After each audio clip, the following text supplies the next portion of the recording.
It's the Hoffman Show. We're on the Team 980, always live as well. Whoa, on the Free House. Yeah, Rihanna, you were invited to stay for longer. That's okay. Anyway, what's up? It's Tuesday. Sometimes it be like that. And today, we are going to talk to our friend Mitchell Tischler coming up at 5 o'clock about the position battles ongoing at Commanders training camp as the wide receiver position gets even more interesting with a new name invited to the party. Just one of the notes from practice today. Anthony Haney, super producer of the show, he is here. He is wearing his Olympic bucket hat that I got him in Paris. Have you taken it off? Did you sleep in the bucket hat? Craig, you know me all too well. I slept in it. I took a shower in it. At least it's clean. Yeah, exactly. I have not taken this hat off. It's a great hat. I did It wear is. my. You know I know it's a great hat. You know I know that it's a genuinely fantastic hat. An ongoing bit with me at training camp is everyone likes to make fun of me for wearing sleeves. We talked about this on the show before.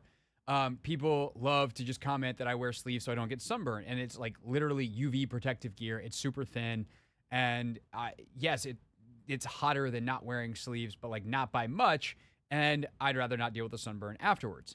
Well, I was wearing that today as usual, and nobody commented because we're at this point like even that bit's old. But I was wearing my new bucket hat, and nobody said a word about the bucket hat, which means it looked natural enough and looked good enough that nobody said anything. That's really good then. What more could that is actually on the Commander's beat with the goons that we work with is the greatest compliment is no one saying a thing at all. Quick question, Craig. Yes. If I was to go out there in a bucket hat, do you think anyone would say anything? Maybe, but also if you're going out there in a Paris 2024 hat, Well, people that might be like, wait, did you go too? Yeah. Did the whole show go? Yeah. Like, no. Craig's nice to me. I'm just He going to tell brought me back everybody a I hat. did. Yeah, I was out there. So I'm not going to be at camp this week. So I'll just say I got That you went I after. got my you got the bucket hat on sale after the Olympics. I Exactly. wasn't there for the games, but I did go after. Yeah. Merci beaucoup. Yeah. I got my dates mixed up. I thought, the gold medal game was going to be this week, and it ended up being last week. And Right. yeah. Yeah. What a. Who's going to go down that rabbit hole with me? I can't wait, but we shall find out. We shall find out. So some notes from practice today, and then there's been some comments that, in a shocking turn of events, and nothing Brian Mitchell ever says causes headlines, causes rankles, causes waves. Something that B. Mitch said on his show today about the wide receiver position is going around. If you haven't heard it yet, we will play it for you coming up at 4:15. However, it was good to see a lot of the offensive line back today. Cornelius Lucas back starting at left tackle. Really everyone was back but Brandon Coleman. Obviously, getting Coleman back is, I think, essential to this team reaching its potential this year. I think he is, like, Cornelius Lucas is limited at left tackle in some of the things he can do, his lack of mobility. I think that Trent Scott continues to show that he was a rotational piece and on the practice squad last year for Pittsburgh when they brought him in, and then ultimately a practice squad level player, end of the roster, kind of floated between the two. I think he actually might have stayed on the roster the entire year as a fourth tackle, but like not a guy that you want playing on a regular basis. And you see that in practice. There was a snap today where, who was the back? Whoever the back was. Actually, it was Colson Yankoff, the tight end, just saved Trent Scott's bacon on a rush, and you're like, oh, yikes. So getting Brandon Coleman back is essential, but getting Wiley back out there is great. Now he's practiced a couple days in a row. Whatever the tightness was seems to have alleviated, and hopefully he can get some quality worked in against the Dolphins as they head down to Miami tomorrow and then have the joint practice on Thursday. But Biotish continues to play well. Allegretti, playing well enough, and obviously Sam Cosmi. So we're getting there on the offensive line. I also think you're seeing more consistently Daniels is number one on the depth chart. I don't think that's anything new or surprising to anybody, but he continues to work with the first team pretty exclusively. In terms of the O-line, he often is taking the first reps in the situational drills. Occasionally, Mariota is working with some of the top-end receivers. But also, I think one of the things that's emerging right now is we actually don't really know a lot about the receiver depth chart. And today, there's a couple of periods, including the 2-minute drill, where Olamide Zaccheaus is wide receiver 2. very clearly. Like, it's a 2 wide receiver set with Jayden Daniels with the 1-0 line, and Terry McLaurin, who's the only 100% tell in the receiving room is, oh, Terry's on the field. It's time for the ones. And Olamide Zaccheaus is the only other receiver on the field. So I think that, we're obviously going to continue to talk until we see something different about this receiver room and Jahan Dotson's role in it, and whether he is actually going to ultimately wind up being wide receiver 2. Or is he now down at 3rd on the depth chart with Zaccheaus taking over in 2 receiver sets? Do they want Jahan more in the slot or exclusively in the slot? Like, we're gonna see these things develop over the next couple of weeks of training camp, and then ultimately we'll probably get some stuff behind closed doors where they flip out of training camp mode. We don't no longer get to watch practice, and the real kind of depth chart is on the practice field where we can't even see it. But for Dotson, the good and the bad, if you will, for today is, the good is he made a couple of plays. The bad for the team is that he made them on Emmanuel Forbes. And the bad, I think, for Dotson is he was behind Zaccheaus on the depth chart, at least for today, how they rotated the receivers. So that was one thing to just kind of note today. I think overall it was a good day for the offense.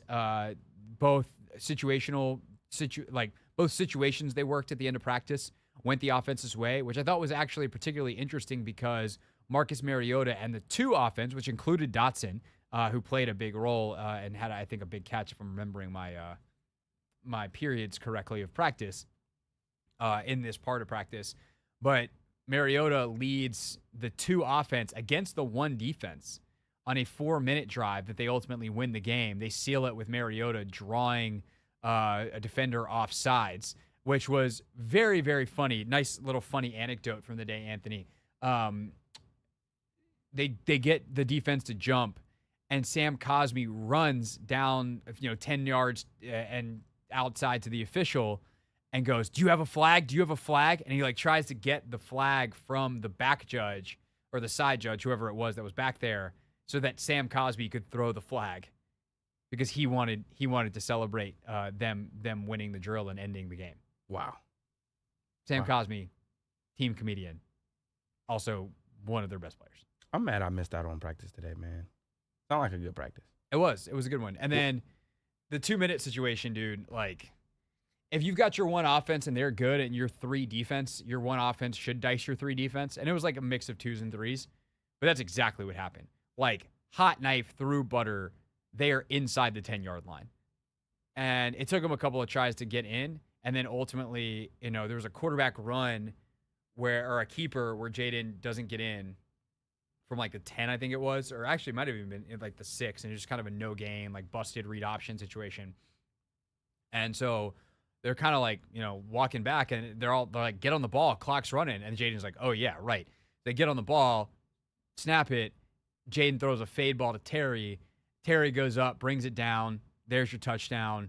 They go up, because it was a 17-13 game, if you will, when the drive started, and they just bang, bang, bang in the red zone, get down to the 6, takes them a couple plays to get in, but they get the touchdown to Terry, and Terry does this big, leaping catch, just playing way bigger than his body, and he comes off the field screaming, and he's kind of yelling it in the direction a bit of, Bryson Tremaine and Martavius Bryant, I play like I'm 6'4", and in a loving way, not in a we don't need you tall guys, or anything. It was all in fun, but for all the talk of they don't have big receivers, Terry just goes up and gets it. Big bodies the corner. I think it was Nickel, 48, the white dude. Oh, yep. Who is actually he's a safety, isn't he? Is he even a corner? I could have sworn he was a safety. But he was out. I know he was out there on the play before. I'm not sure who Terry actually got that on. So if it's sorry, Nickel, if it wasn't you. But whoever it was not. It's not like he did it to Forbes or St. Juice or anybody, the top guys. But he did it. Just big body. I play like I'm 6'4". Terry yelling as the offense closes out with the win. So good stuff today from the offense. Daryl Tapp was yelling at everybody on the defense today. I don't think they were particularly happy with how the defense played today, but sometimes that happens. But it wasn't one of these situations where 2-minute, you got to have a touchdown. That's a defensive skewed drill, even if the personnel was skewed back towards the offense. And 4-minute, like that is, I don't want to say it's a defensive skewed drill, but it's a pretty even situation. 4 minutes, you're up 4, or you're down 4, you got to get the ball back. And they couldn't get the stop. So good day for the offense, not great for the defense, but we'll see what happens as we get down to Miami and they have the joint practice on Thursday. When we get back, Martavius Bryant hasn't played since 2018, but he's been on some practice squads, including in Dallas last year where DQ got a front row seat. What did we see from him on day one, and why do they keep bringing in wide receivers? Brian Mitchell had thoughts. You'll hear them and mine on B. Mitch's next on The Hoffman Show.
It's the Hoffman Show. We're on the Team 980, always live as well on the free, he said, Odyssey app. Coming up, thoughts from the weekend from Logan Paulson and how the offense is starting to come together. What we saw on that Jayden Daniels deep throw down the field that got Logan very, very excited. That is coming up at 4:30. Our pal Mitch Tischler at 5. But right now, reacting to this today from B. Mitch and Finley.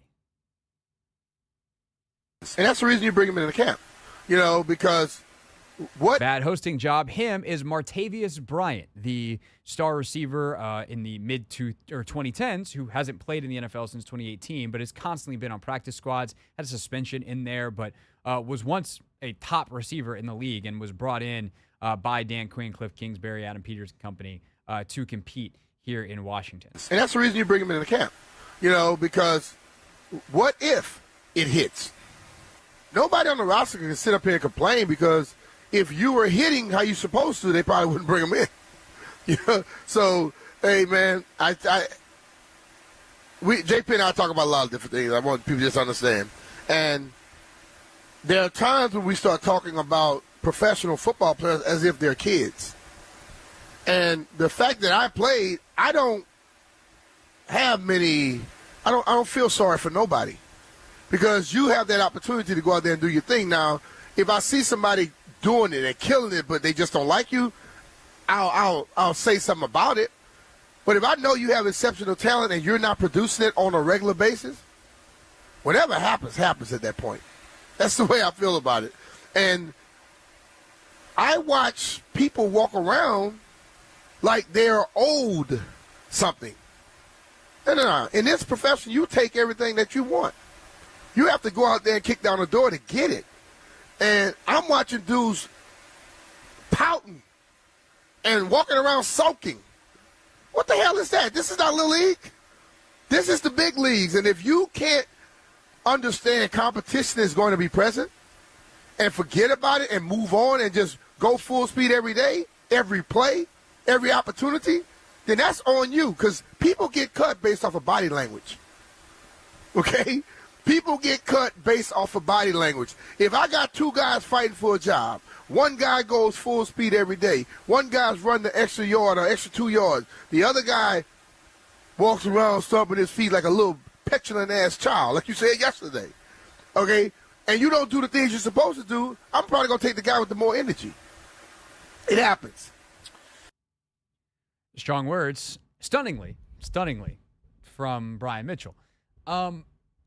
I don't know specifically who B. Mitch is talking about there. My guess, based off the context, would be Jahan Dotson. That, so you're owed something. Well, the only guy that feels like he could be owed anything is a former first-round pick would be Jahan. And I think Jahan's had a very up-and-down camp. He's had some really nice days, a couple, including today. He made a couple of big catches. He's also had some days that aren't so great. And I do think that there is a mismatch in Jahan's skill set and what they look for in a football player. And part of that is his skill set is he's a smaller guy. He's got great twitchiness and all that kind of stuff. But one thing that I've talked about, and I was talking with another reporter on the sideline about this, and he was like, man, I remember when you said this, and I started to really notice it, and it's stunning once you're like aware of it, is the Adam Peters players are just bigger. And whether like not necessarily taller at the wide receiver position, but like Olamide Zaccheaus is like he's got a little heft to him. He's got a little bulk to him. The other guys they brought in, like Byron Pringle's like got a toughness to him. A guy they brought back, but they decided to bring him back. Obviously Luke McCaffrey like is a bigger dude. He's like 6'2". And he, outside of Bryson Tremaine, who by the way we talked to today after practice, and you'll hear that interview coming up at 5:45. Outside of Tremaine, until they bring in Martavius Bryant, like he's the other guy that's got a little bit of size in that receiver room. But for Jahan, he's just a slighter dude. And I do think that whether he's talking about Brian, is talking about Jahan or not, at this point in the rebuild, attitude is everything. And this is kind of why I said the other day that if there isn't the buy-in that we want to see from Emmanuel Forbes or Jahan Dotson or Jamin Davis or any of these guys that are former first-rounders under Rivera that haven't had smooth sailing in the new administration, the separator of those three right now is Jamin, because the way they talk about his work ethic and the doggedness with which he's approaching everything makes me think that that dude is here, at least for the year. And they'll see how the experiment goes and if they have a place for him from a football standpoint. But the way he's showing up to work every day, the way he's approaching things, the way he's approaching the media. Jamin used to be a guy that didn't really love to talk, and I don't think Jamin really likes to talk now, especially considering it's a hard time for him. But I have seen Jamin Davis answer questions damn near every day that I've been at training camp. And there are other guys that are like, sorry, I got to go lift. And I don't know that their lift schedule is actually tight enough that they need to go lift and can't spare 4 or 5 minutes to answer questions from whether it's a group of reporters or to do an interview or whatever it is.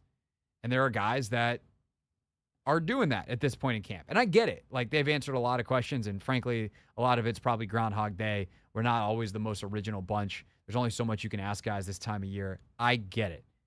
But Jamin, I've not seen him do that. That doesn't mean he hasn't. I haven't been there every single day. Obviously, I was gone for a week. But, like, Jamin's general approach to everything is say yes and say yes with enthusiasm. And it sounds like what B. Mitch is hearing and what B. Mitch is seeing is there's some other folks that are not doing that. And specifically in a receiver room where they have now brought in multiple guys. Because Martavius Bryant's one thing. Intriguing talent. DQ knows him because he was on the Dallas practice squad last year. He fits a profile that only Tremaine fits in terms of 6'3" bigger. And I think Bryson's had a tremendous camp, but maybe they don't think that he's got enough talent, whatever. I don't know. I think Tremaine belongs on the team right now. He continues to get open and make catches, and they've got him in important spots on special teams, and he's got versatility on special teams. There's a lot of stuff to like about Bryson Tremaine of why I'm very comfortable with him making the team and having some kind of role. But obviously the upside is higher for a guy like Bryant, and so you bring him in. Or maybe you want multiples of the bigger receivers in a Cliff Kingsbury offense that's going to be looking to go vertical down the field. And whether it's Byron Pringle, who they brought in, like clearly they weren't getting what they wanted out of some of those other guys. Otherwise, you don't do it. You don't bring in people if you're 1,000% happy with the group just for funsies. You let the group battle it out as is. And so I don't know what this ultimately means for this receiver room. I know Terry's making the team, and I know he's going to be the number one. I'm pretty sure that three other guys are making the team, Jahan Diami and Luke McCaffrey, but I don't know what the roles are going to be. Because Luke had a pretty slow start, but he had made some plays in the game, and he made a couple of other plays today, and he's starting to come on a little bit. And so let's see what he does in Miami, and let's see what he does in the second game. And can Luke McCaffrey emerge as a 2 or a 3, or at the very least locking down that fourth option ahead of whoever else may be in consideration? And so, yeah, this is going to get really interesting because I don't think there's a lot of separation between a Jamison Crowder, a Mitchell Tinsley, a Davion Davis, down through Olamide Zaccheaus and Luke McCaffrey and Jahan Dotson even at this point in that mix. So it's going to be fascinating to see how it plays out. There's still a long way to go, 2 preseason games. Clearly they're not afraid to give Dotson snaps in those games to see what he has. But it's also the kind of thing where, again, I'll say this, is Jahan Dotson worth more in a trade to the Commanders and worth more than the draft capital to another team that it's actually a both sides win kind of trade? Not that I like Jahan as a dude. I've interviewed him a couple times. I enjoy him. I think he's thoughtful. I do think he works hard, but I do wonder if he fits here. And if, you're giving a guy 30 snaps in a preseason game, clearly you're just fine with other teams seeing him. And so what are they trying to see here? What are they trying to showcase to the rest of the league? I don't know. And maybe nothing happens and he just winds up working out here and he's here for the next couple of years and he's a productive player. That'd be cool. That'd be the best possible outcome. But B. Mitch saying that does make me raise my eyebrows a little bit. Brian's been around a long time. He doesn't say stuff for the sake of saying stuff. He says what he sees, and what he sees is not ideal. And I'm curious if Dotson's the guy that he's talking about there, because I don't really know who else would fit the mold of someone who feels like they deserve something based off of their standing with this team previously, because Diami certainly hasn't done that, and everybody else here is pretty much new. It's the Hoffman Show. We're on the Team 980. We're always live as well on the free Odyssey app. When we get back, why Logan Paulson is so excited about the big play that Jayden Daniels made against the Jets on Saturday.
It's the Hoffman Show on the Team 980, always live as well on the free Odyssey app. Coming up at 5 o'clock, Mitch Tischler, Beltway Football Podcast, joins us to break down some of the position battles emerging as we're about halfway through training camp. Commanders done practicing in Ashburn for the week. They're off tomorrow to Miami, practice against the Dolphins on Thursday before the game this weekend. And before we get to that and what's ahead, one last look back at the game over the weekend and specifically how the offense was coming together. Logan and I talked about it on Take Command, and the big fella was quite excited about that big play from Jayden Daniels. And, well, I would let you hear it. Speaking of Jayden Daniels, the big play, let's talk about it. Apparently he wasn't supposed to do that, right. which is kind of funny. And as Dan Quinn said afterwards, Jayden was in a position where he's like, I would rather ask for forgiveness than permission. It's clearly a part of what they've been taught. It's not like he totally freelanced. Like he did something that is in systematically, but wasn't supposed to be in for that situation is kind of the way I take that, Logan. Yeah. Mm-hmm. What do you take out of what Jayden did there and his ability to generate a big play on something that he did incredibly well in college, which is throw the ball deep outside the numbers and drop a ball in a bucket to a really fast dude? Yeah, I mean, I think it was cool to talk to Sam Cosme about it, because like when you're watching on the sideline, you have this really good access. You're like, I think he checked that. And, like one of the things they had talked about, the rumor was that he wasn't supposed to check anything, right? Like he was going to play, we're running screens, we're not doing anything crazy, right? And I was like, oh, I guess they let him do it. And Sam was like, oh, yeah, he checked it. We had a screen called, and it's man coverage, and those aren't great versus that look. And so he identified. So that gets me juiced. It gets me excited. Guys who are really high-level people who understand coverage, coaching quarterback at the high school level, totally new perspective. Like, that's what you're always hungering for, is that guy that just gets it. Because if the guy gets it, he can get you in the right look, he can get you in the right play.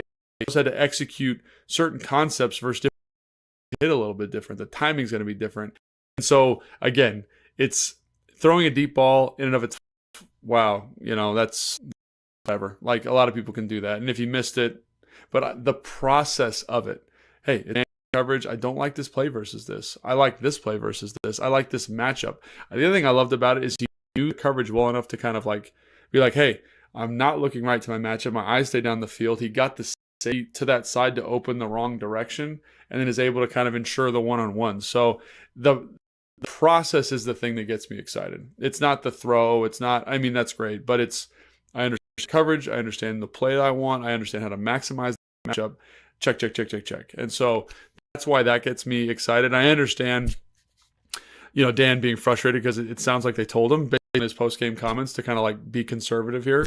But I also think like there's probably a part of you, if you're Cliff and Dan and, Tavita and all the guys in Bronson, you're probably like, that's pretty sick. Like, good for you. You know what I mean? Like it's Dan was laughing mad. Like, he was like, what are you gonna do? Like, there was definitely one of those, and he made the Top Gun reference, and I love that reference. Yeah, it's pretty funny, and I think it's great because again, it goes back to the point we were just making of like, this is core to who they are. Like, I don't know. Hey, coach, you told me that if the play sucks, get in a good one, and so I did.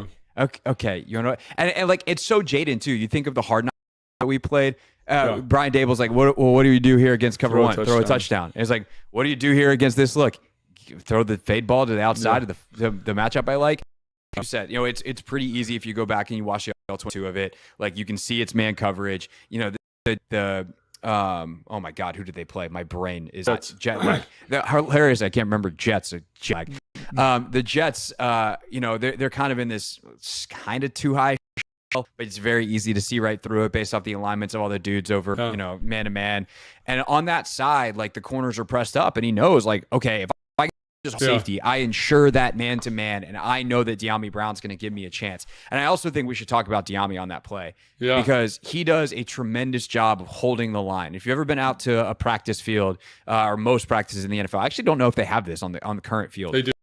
The red line, it's still out there. Yes. Mm-hmm. Okay, red line that's painted off off the, parallel to the sideline. And the idea is on a go ball, a receiver is supposed to hold that to give a little bit of extra space for the quarterback, or enough space for the quarterback to have space between where you are and the sideline to drop the ball away from the DB. And Diami does a tremendous job of getting on top of the corner by just enough, fighting off the hand contact, and Jayden drops ball right where the red line, not out there on an actual NFL field during a game, but he holds it. And I think Jayden's comments afterwards are great, where he's like, that gave me confidence, Diami, but it also just gave Diami confidence. And you see him make a great play later with Driscoll out there. And for in Diami that we've been waiting on, this does not ensure that all of a sudden he's going to be actually a really huge receiver for them this year.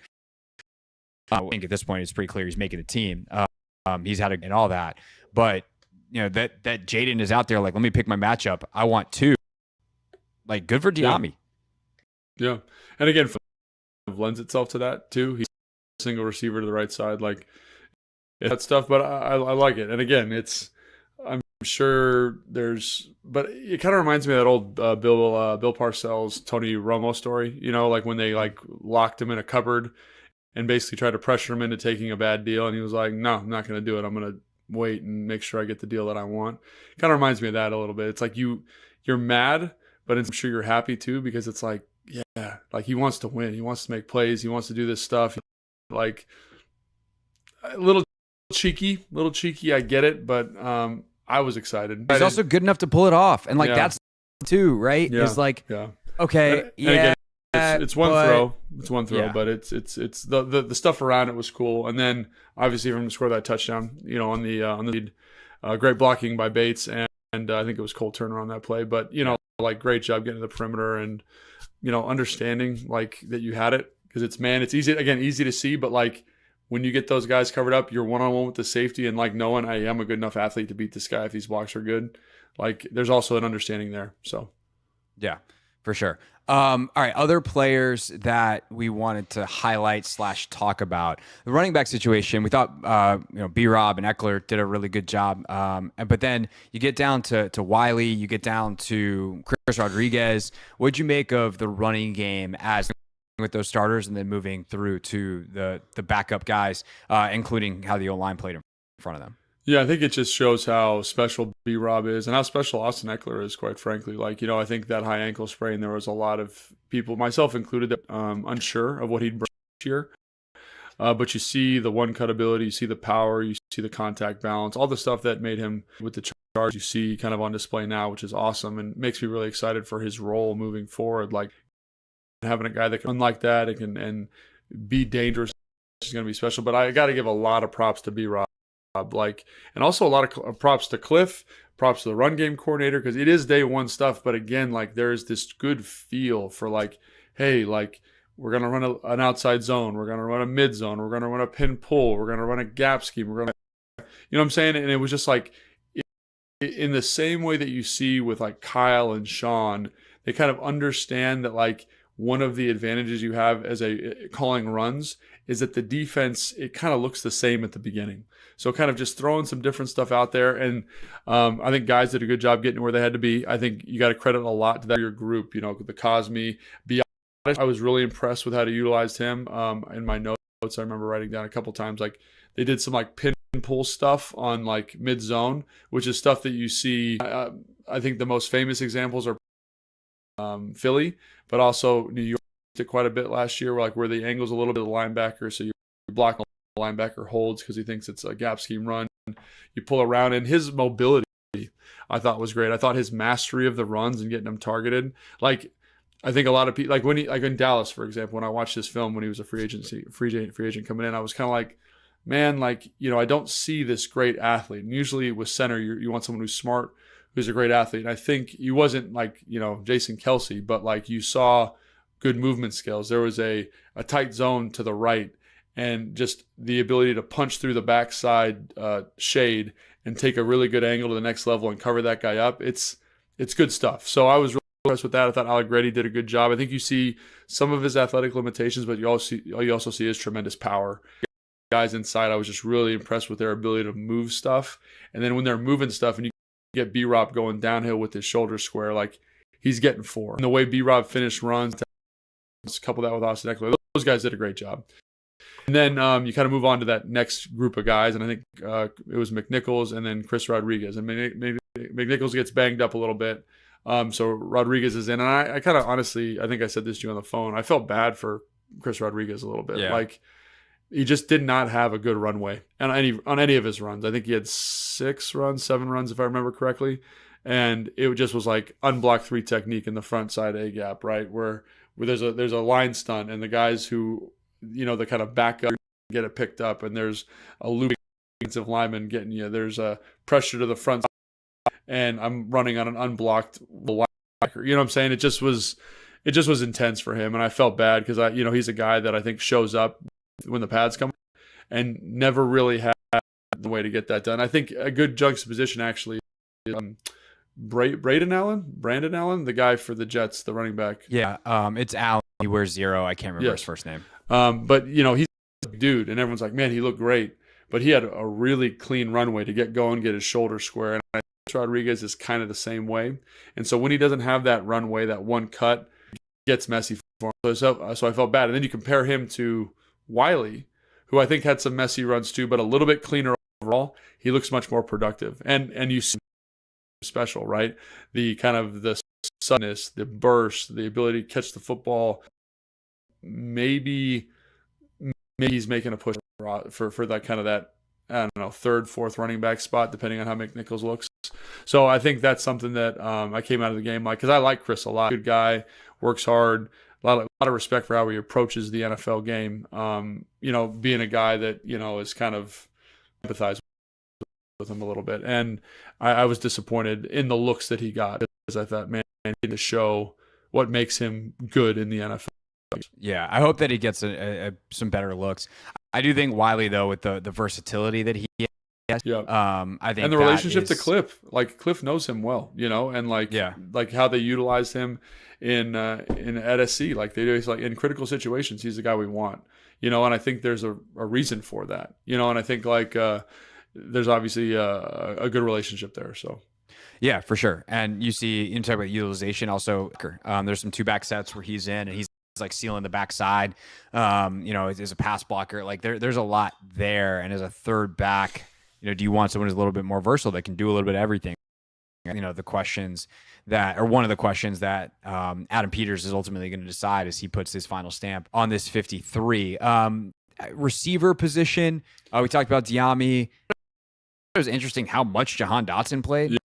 Dude who's a 2nd or a 1st round pick a couple years ago, and is supposedly solidly wide receiver too. The fact that they had him out there, I mean, I think I have it up in front of me from PFF. He played the 5th most snaps in this game.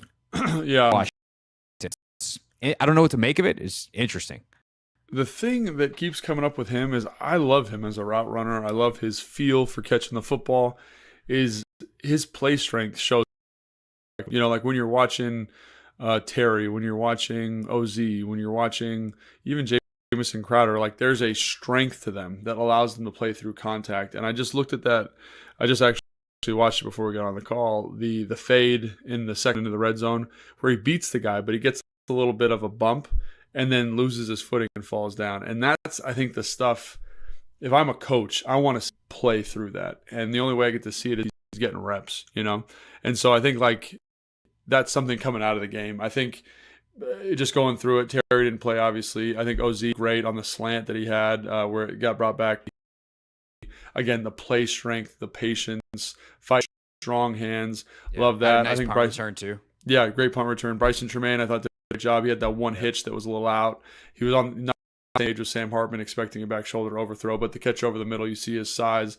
Luke McCaffrey, he runs routes like an NFL receiver. Like when I watch him, there's something about the strength, the dexterity, the confidence into the cut.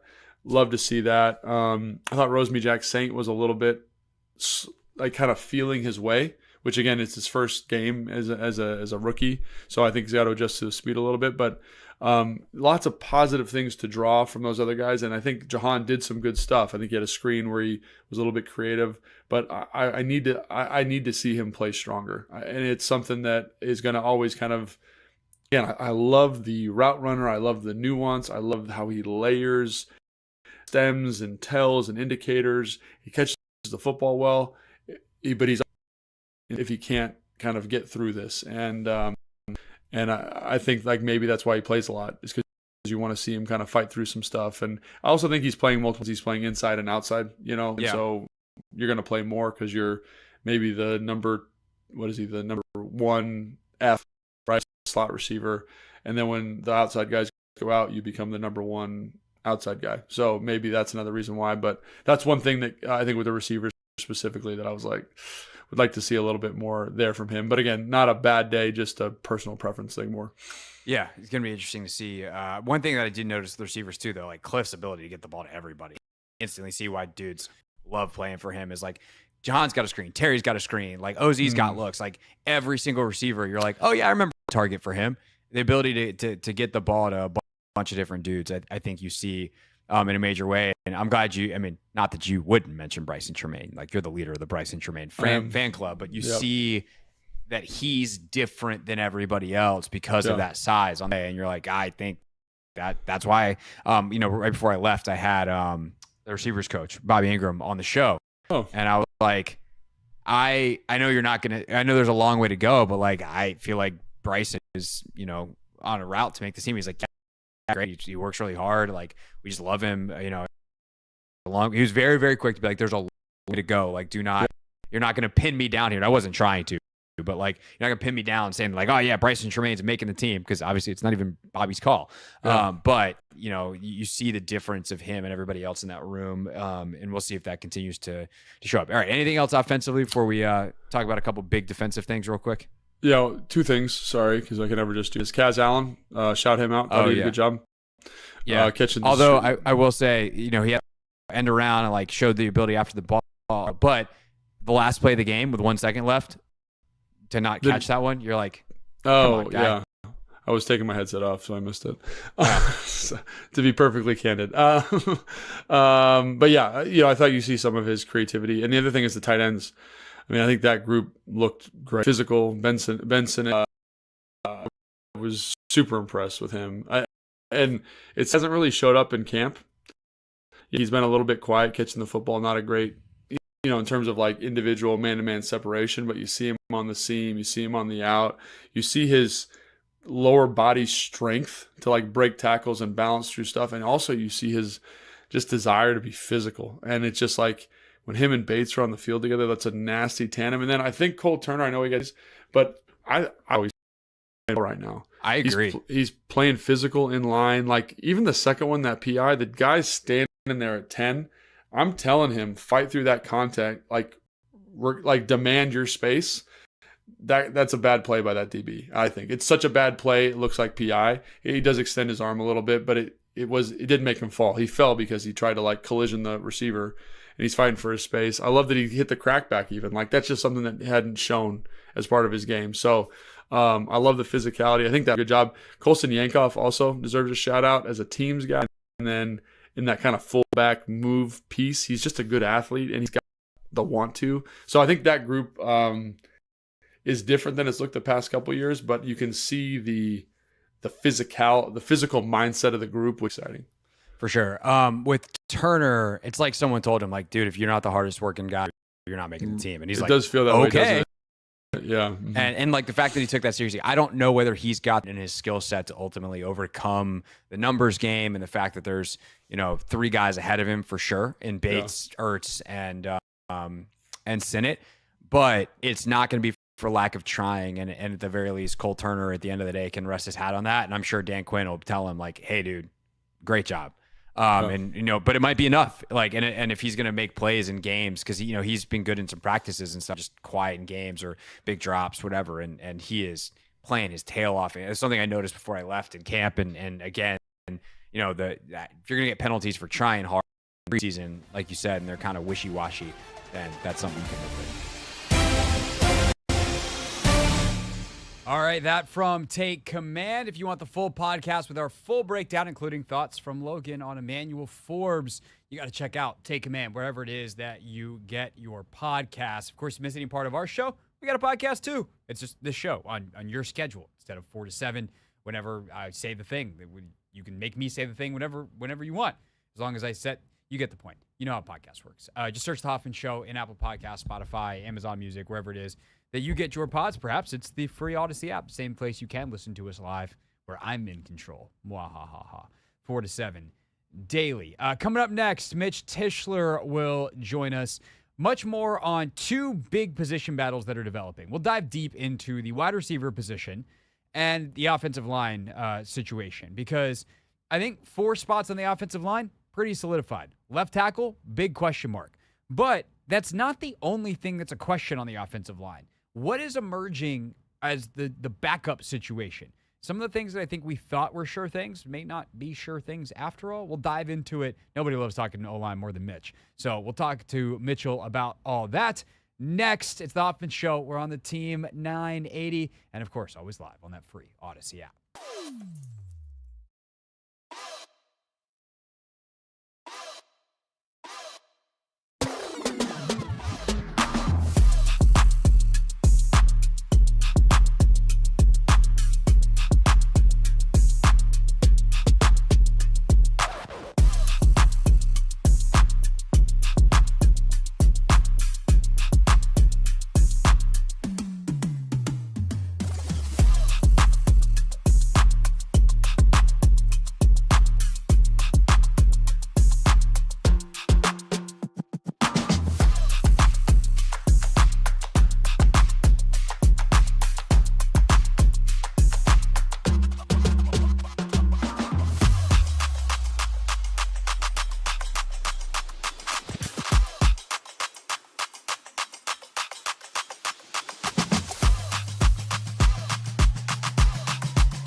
It's the Hoffman Show. We're on the Team 980.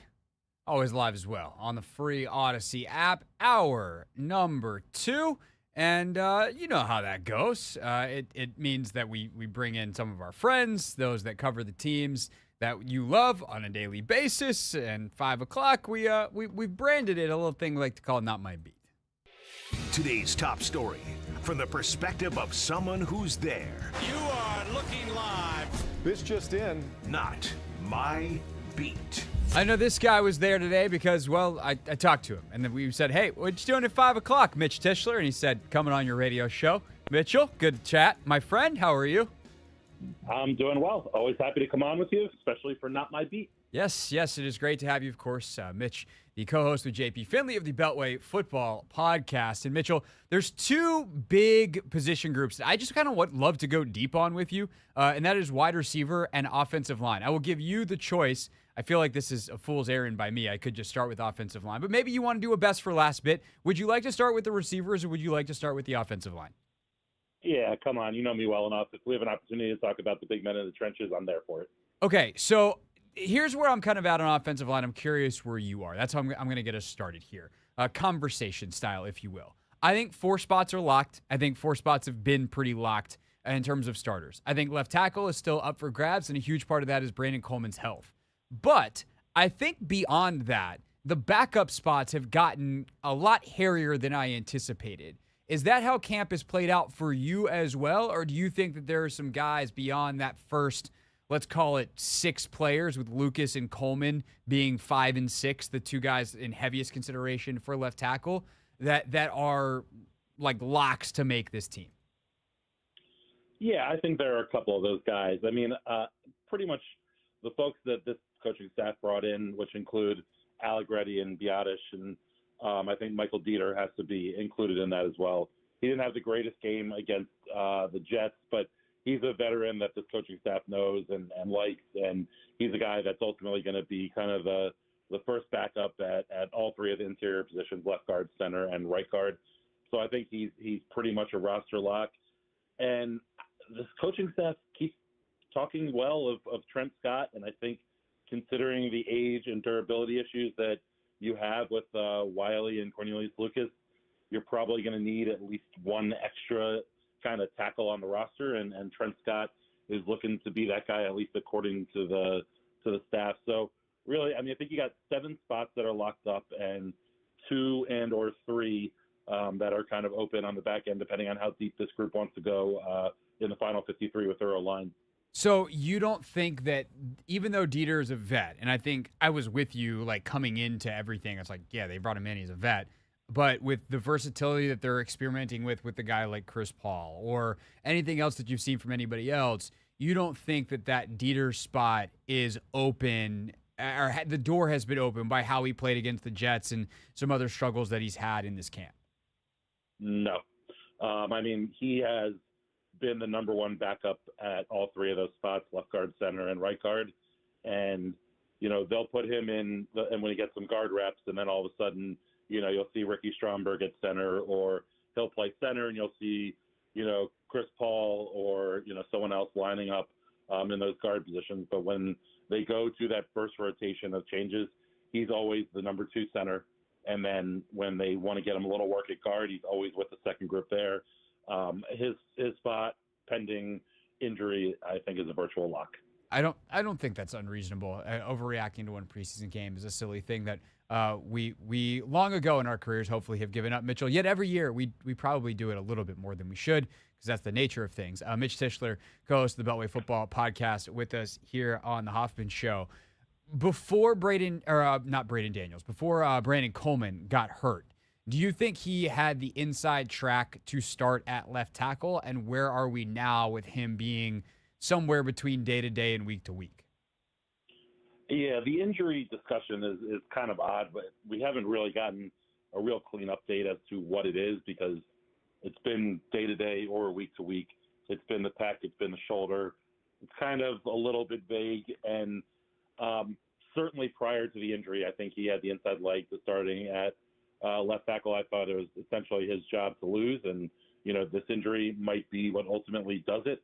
But I'm not ready to hand the starting job off to Cornelius Lucas yet. I think as long as Coleman can get a little bit of work, maybe against the Pats in that third preseason game, he still could put himself in a situation where he is, your week one starter. But I think for the most part, fans kind of are down on Cornelius Lucas or don't think much of him. And he's kind of a solid veteran tackle. He's not, going to go out there and wow you, but he's also not the kind of guy that's going to be a turnstile over there. And whether it's Coleman or Lucas, I think they're going to be, this group, I think as a whole, is going to be pretty okay as far as, kind of trying to protect the quarterback, because it's not necessarily about how good the individual talent is. It's about how good they are as a group. And I think, as a group, there's a really reasonable blocking scheme that Cliff can come up with that can help make these guys successful.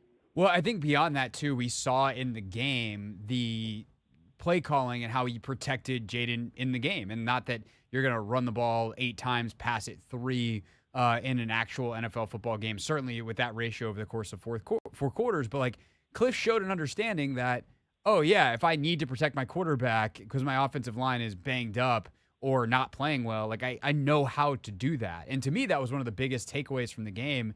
And even, like, we can have fun with hey, he buzzed the tower, the whole reference that Dan Quinn has with Jayden making that check. But, like, that was a pretty safe check because Jayden understood, like, the ball was going to be out, even if they didn't want him to make it based off of the personnel in the game and the fact that it's preseason and all that kind of stuff.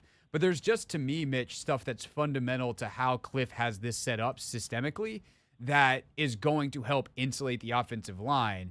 But I do think what's interesting is one of those things is a heavy use of the screen game.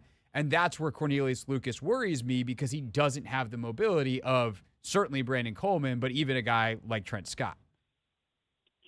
Yeah, but even Trent Scott, what's interesting about the tackle group is that you have Cornelius Lucas, you have Andrew Wiley, and you have Trent Scott, who all three are varying levels of athleticism, but can't touch what Brandon Coleman can do, which is why I think they had him, which is why I think they're so excited about him possibly being able to take over that starting left tackle, because that role is going to ask these offensive linemen to get downfield. But, like anything else, you have coaches that adjust to the talent that they have with them, and then you have coaches that say, hey, my scheme is my scheme, and it's going to work because it works. And I think when we start talking about Cliff, as we start making our way through this season, you're going to see him making adjustments based on the group that he has. And so while he may want a tackle to get out front of a screen pass or a little flare or bubble, whatever it may be, maybe you ask the tackle to stay in, and Nick Allegretti and Sam Cosmi are the ones getting out, or Tyler Biadasz, who all have, a little bit more athleticism and ability to get down the field and make those plays. And I think we also can't forget that the tight end, the blocking group that they have at tight end is pretty strong and athletic and has the ability to be those kind of lead blockers on screen passes. And so it might not be the most ideal group that they want up there. You're able to work your way around it and, create a plan and create plays that play to your player's strengths. And I think that's what we're going to see as a big difference on the offense as a whole from this year to last. No, I think that's extremely well put. I'm really glad you brought up the tight ends, because that was going to ask you about next if you didn't bring it up, is how can the tight ends cover? But I think you covered it. We saw it in the game as well. Like, Cliff, the touchdown is a masterclass by Cliff of giving guys assignments they can do. Like, I don't want Cole Turner blocking a defensive end, but I'm happy to let him block a corner through the end zone, and that's exactly what they set up on that play. Of course, the other part of setting up an offensive scheme to your personnel, blocking is one thing. Who's catching it? Obviously, who's throwing it? We know the Jayden part of that at this point. But, like, I don't even know what the question is here. Like, what is the state for you, Mitch, of the wide receiver room with Dotson playing as much as he did, then bringing in Martavius Bryant, Byron Pringle last week? Like, is this far more unsettled than you anticipated it being this deep into camp? Let's start there.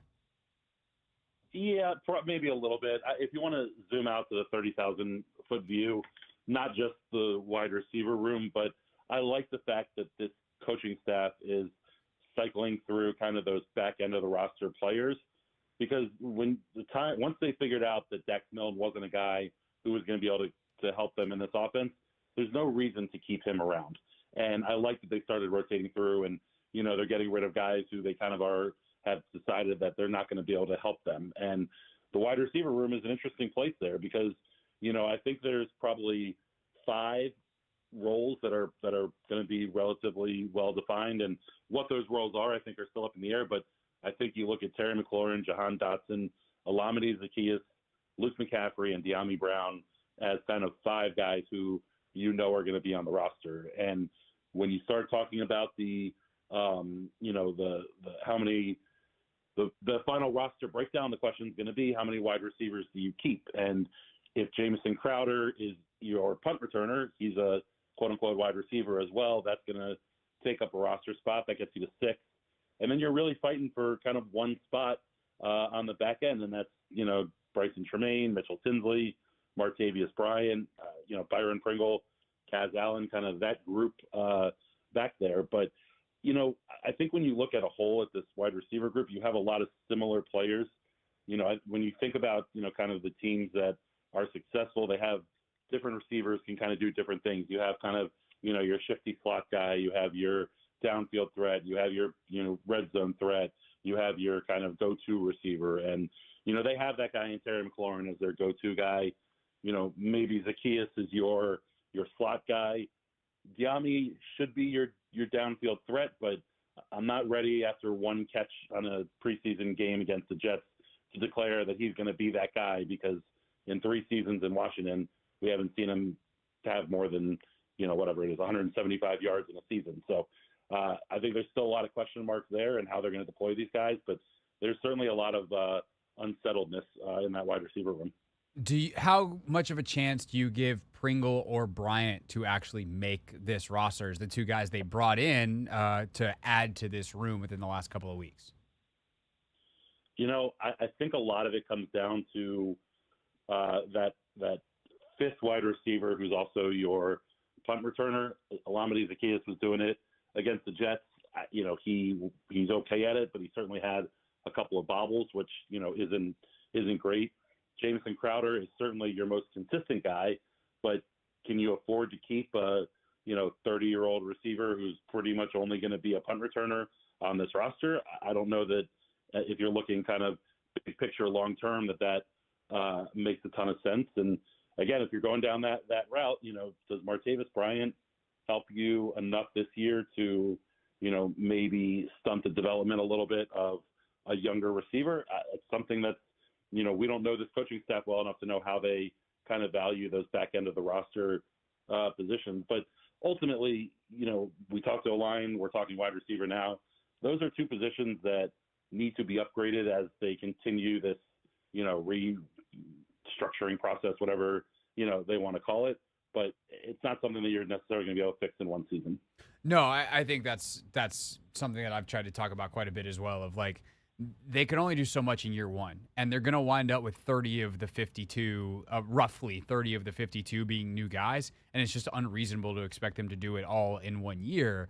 But I also do like the punt return thing and the kick return thing, frankly, are interesting. The fact that Pringle was featured, that Zaccheaus wound up being the guy. Like, I'm curious in Miami this weekend, Mitch, if they rotate those guys, and especially if we see someone like a Mike Sainristil still wind up taking live reps, because then it kind of eliminates the need to keep someone based off just team's ability, and it takes down some of the weighting there. And it also could increase the chances of a guy like a Bryson Tremaine making the team as the different, bigger body type receiver who's also a bigger impact on the non-return portions of special teams. And if all of a sudden Sainristil or Dotson, who bobbled a punt or muffed a punt today in special teams, like if one of those guys can take on those responsibilities, Chris Rodriguez is a name that's been mentioned, or some of the other running backs have gotten some shots at returning kicks as they're trying to figure out what body types are going to work. Like, I just wonder with this team and also league-wide how much we're seeing, especially in the return game in the preseason, versus trying to keep some of that stuff secret for the regular season when it comes around. Yeah, I mean, I'll tell you just particular to Chris Rodriguez, just because I spoke to him today, interviewed him today for our football pod. He has not been getting any work in the kick return game as far as being a returner. He's been on specials there, but he hasn't gotten much work in the actual kick return. And I think, as teams get a little more comfortable with the new rules and as everything's going, I think we're going to see these teams just kicking the ball out of the back of the end zone 90% of the time. And you might get some cheeky coaches who try and get a little creative with it, but the 5 extra yards that you lose by kicking out of the back of the end zone is worth it, because with the new rules, you can caddy corner kick it and eliminate half of the rush team, half of the the kickoff team, and make it almost like a running play where you have a guy who's receiving the ball and has a 5-on-5. I think there's going to be a lot of opportunity to have big plays there. So I think the kickoff return role is going to be not as important, because I don't know that there's going to be a ton of teams that are going to be allowing returns to happen. That's interesting, because there are definitely more touchbacks this weekend than I think we anticipate. There were definitely a lot more returns than in the past, but there's still a high number of touchbacks, and I do wonder if that's the actual strategy or whether that's going to be just because teams don't want to give away their coverage or their returns or whatever in the preseason. But we'll see real quick in week 1. Mitch Tischler, Beltway Football Podcast, with us for another minute or two here on the Hoffman Show. Is there any other, or I guess what is the other position group besides receiver, besides O-line, that is most intriguing to you? I know DQ talked about a couple in the press conference today. What's the thing that you're keeping your eye on as the team heads down to Miami for this joint practice and then the preseason game this weekend? To me, it's corner. I think, if you looked at the groups that struggled the most last year, it was secondary and O-line. I think both of those groups got massive upgrades in the coaching world, and I'm going to be interested to see, what Joe Witt does with this secondary group, because you look at what the Cowboys, how the Cowboys used to run their defense, the Falcons going back a little further, but, they love running single high. They love letting those corners live on an island, play, man-to-man press at the line of scrimmage. And we saw Emmanuel Forbes in that a fair amount, on Saturday against the Jets. And I think he's getting far, far, far too much hate for his play. I thought that he was pretty good. And even on the touchdown that he gave up, I think that it was a situation where he was kind of got a little overzealous trying to make a big play. Thought he was going to be able to pick off a back shoulder throw, and you had 2 young players and their rookie and wide receiver. They decided to just keep with the fade over top, and he wasn't able to recover. But up until that play, he had played well, and he had shown a willingness to stick his helmet in there and help out in the run game. And just kind of big picture, when you look at Benjamin St-Juste or himself or Michael Davis, Trayvon Diggs had double-digit picks in 2 years ago, but he also gave up 1 million yards, and I think even listening to Dan Quinn as he talked about Forbes didn't seem too concerned about the touchdown. He was more concerned about the first third down play where he broke up a ball downfield. He was like, hey, I'm glad he broke it up, but I would have loved to have seen him pick that ball off. And I think there's going to be a trade-off that is going to be an interesting situation for us to watch, where this coaching staff might be okay with giving up some big plays. I'm not talking about like last year where guys were running 40 yards up and down the field, but they might be willing to give up some big plays if their guys are able to gamble and get a couple picks. And, coming out of college, that was what Emmanuel Forbes was supposed to be good at. And the Commanders weren't the only team that thought that he was a first rounder and were ready to jump up there and draft him. So I think the hate on Forbes has gone a little further than it should. I do think he can be a usable piece and an interesting piece in this Dan Quinn, Joe Witt defense. So how they work with the corners and what they're going to do against guys like Tyreek Hill and Jalen Waddle is going to be very interesting to watch. Yeah, for sure. And, Forbes has really struggled on the vertical stuff. Everything else, he's been really, really good. And like you said, he's willing to stick his nose in there. Last thing for you, Mitch. Are you surprised at the lack of turnovers that this defense has created in camp? I might have missed a monster turnover day last week, but I don't remember seeing anything about one. But there hasn't been like this just waterfall of turnovers that I think we'd definitely love to see. Part of that, like, good on Jayden Daniels for being fairly judicious with the football. But are you surprised that we haven't seen a couple of days where the defense is just all over everything and gets a couple of deflections or clean picks or anything like that? Yeah, certainly with this coaching staff, you thought there were going to be more turnovers, but I also think it speaks to disciplined coaching and disciplined play from these guys, because as you know, when we're in training camp, we're in whatever week it is, week 3 now of training camp, the defense knows every play the offense is running. They know what's coming at them. And in years past, you see guys start jumping routes and playing, not playing true football, playing it like they already know what's going to happen. And they get their name called because they get interceptions or they, get to the quarterback or whatever it may be. But, they're not, that's not how they would react in a true game time situation. And I think it speaks a little bit to kind of the disciplined coaching and disciplined play you're getting from this secondary, in that they are playing the game for real. They're trying to react as if they would in a game live.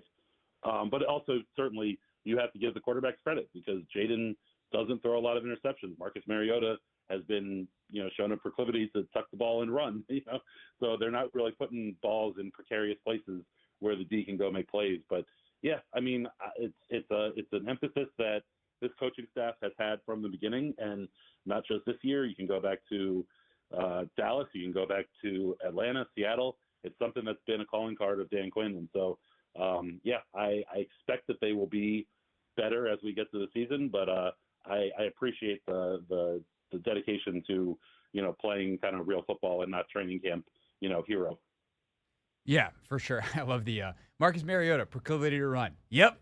Run around, had junky, kind of off-kilter, rhythmic, or non-rhythmic something, and then just run. But hey, it worked in 4 minutes today, so good for Marcus on that. Beltway Football Podcast. Mitch Tischler, JP Finley. They talk football. They have fun. If you make it to the end, JP will get you a beer. It's a grand old time. Make sure you check that out wherever you get your pods. And Mitchell, frequent guest with us here during Not My Beat on the Hoffman Show. Great to see you today. See you next week after Miami, and we're all back in Ashburn. Yeah, looking forward to seeing you, and looking forward to you start offering all of your listeners beers as well, because let me tell you, folks like beer. Yeah, I have heard that. We'll see if that's in our show budget.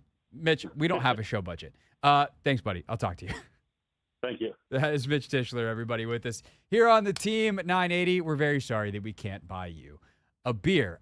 When we get back on the Hoffman Show, what I can provide you is Tales from Paris. What is it like to be in the stadium when a world record is broken? I didn't know before last week.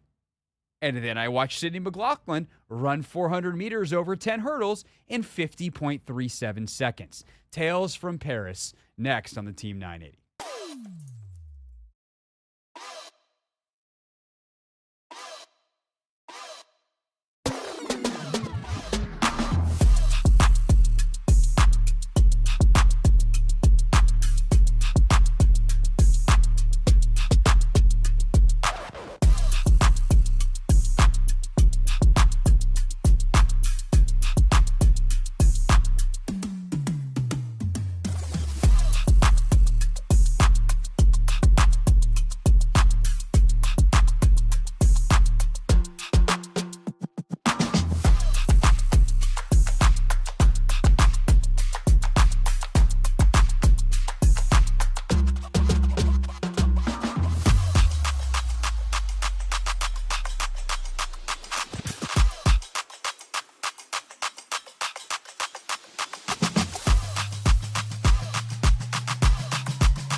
15 minutes from now, we will share with you our interview from today with Bryson Tremaine, Commanders receiver. I've got him on my 53 for right now, but interesting time for him is Martavius Bryant has been brought in, another big receiving body. We didn't specifically talk about that, but we talked about Bryson's development and how things are going for him. So Bryson Tremaine chat post-practice today coming up in about 15 minutes. Right now, though, Anthony, as you sit there in your Paris 2024 bucket hat that I brought back from Paris for you, pour toi, I want to talk about what it was like to be in the building for some of the biggest events of the Paris Olympics, because I've never had that experience before. And I'd imagine for folks listening who watched on TV, if they could talk to someone who was there, they'd probably be like, well, what was it like? And I think it would be rude not to tell them. So I'll tell you, it's pretty freaking awesome to be in the building. For instance, when Sydney McLaughlin-Lavoni broke the 400-meter hurdle world record, her own world record, for the 6th time. Yeah, no, Anthony, it's the 6th time. Oh my she has broken her own world record. And that race was interesting in general, or interesting because we expected it to be a lot closer with Femke Bol, and Femke just did not run a good race strategically. She still comes in third because she's ultra talented and gets the bronze medal, but she said after the race she was really upset with herself because I'm now combining the reality of what happened with her own assessment. Sid beat her. Like, Sid ran her out of her race. I think Femke planned on sitting a little bit more, and she realized how hard Sid got out and that she thought she had to keep up. And had she actually just conserved a little bit more for the last quarter of the race, she probably winds up running a better time and being closer and maybe even beating Anna Cockrell for the silver. And instead, about 250 meters left, she had absolutely nothing left. I guess she had enough left to still come in third, but like relative to her maximum capacity, like that is the point in the race where Sid pulled ahead. And it was pretty wild from where we were sitting. So we were on the back stretch and we're watching them make that final turn. And all of a sudden Sid's just ahead by her normal amount, which is to say she is significantly in front of the field, and then it stretches out over that last 150 meters is when she really is truly in a league of her own. Her ability to run strong through the finish, where everyone else is dying because 400-meter hurdles are a hell race. And to see that when we anticipated her and Femke kind of running down the backstretch together, even if we all thought Sid would win, was pretty stunning. And it happened in a building that was very Dutch orange. The Dutch showed out for that race. They showed up ready to be like, we're going to challenge. This is when Femke challenges Sid. The only two women ever to run to that point under 52, not just 51, where Sid breaks the world record at 50.37. Femke had gotten just under 51 in one of the lead-up races to the Olympic Games. They were, as far as I can remember, the only two women ever to go under 52. And instead, Anna Cockrell winds up becoming the third to break that barrier in that race, but finishes far behind Sid. And I just remember as Sid goes over the 9th of the 10 hurdles and seeing that she's won the race already, I yelled, "Watch the clock!" And sure enough, 50.37 comes up, world record. Oh my God.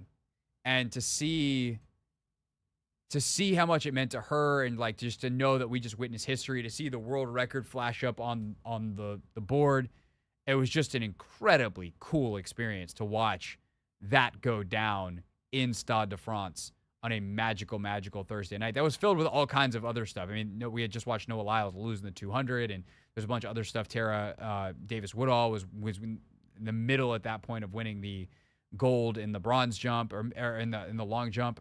Maybe she had just had.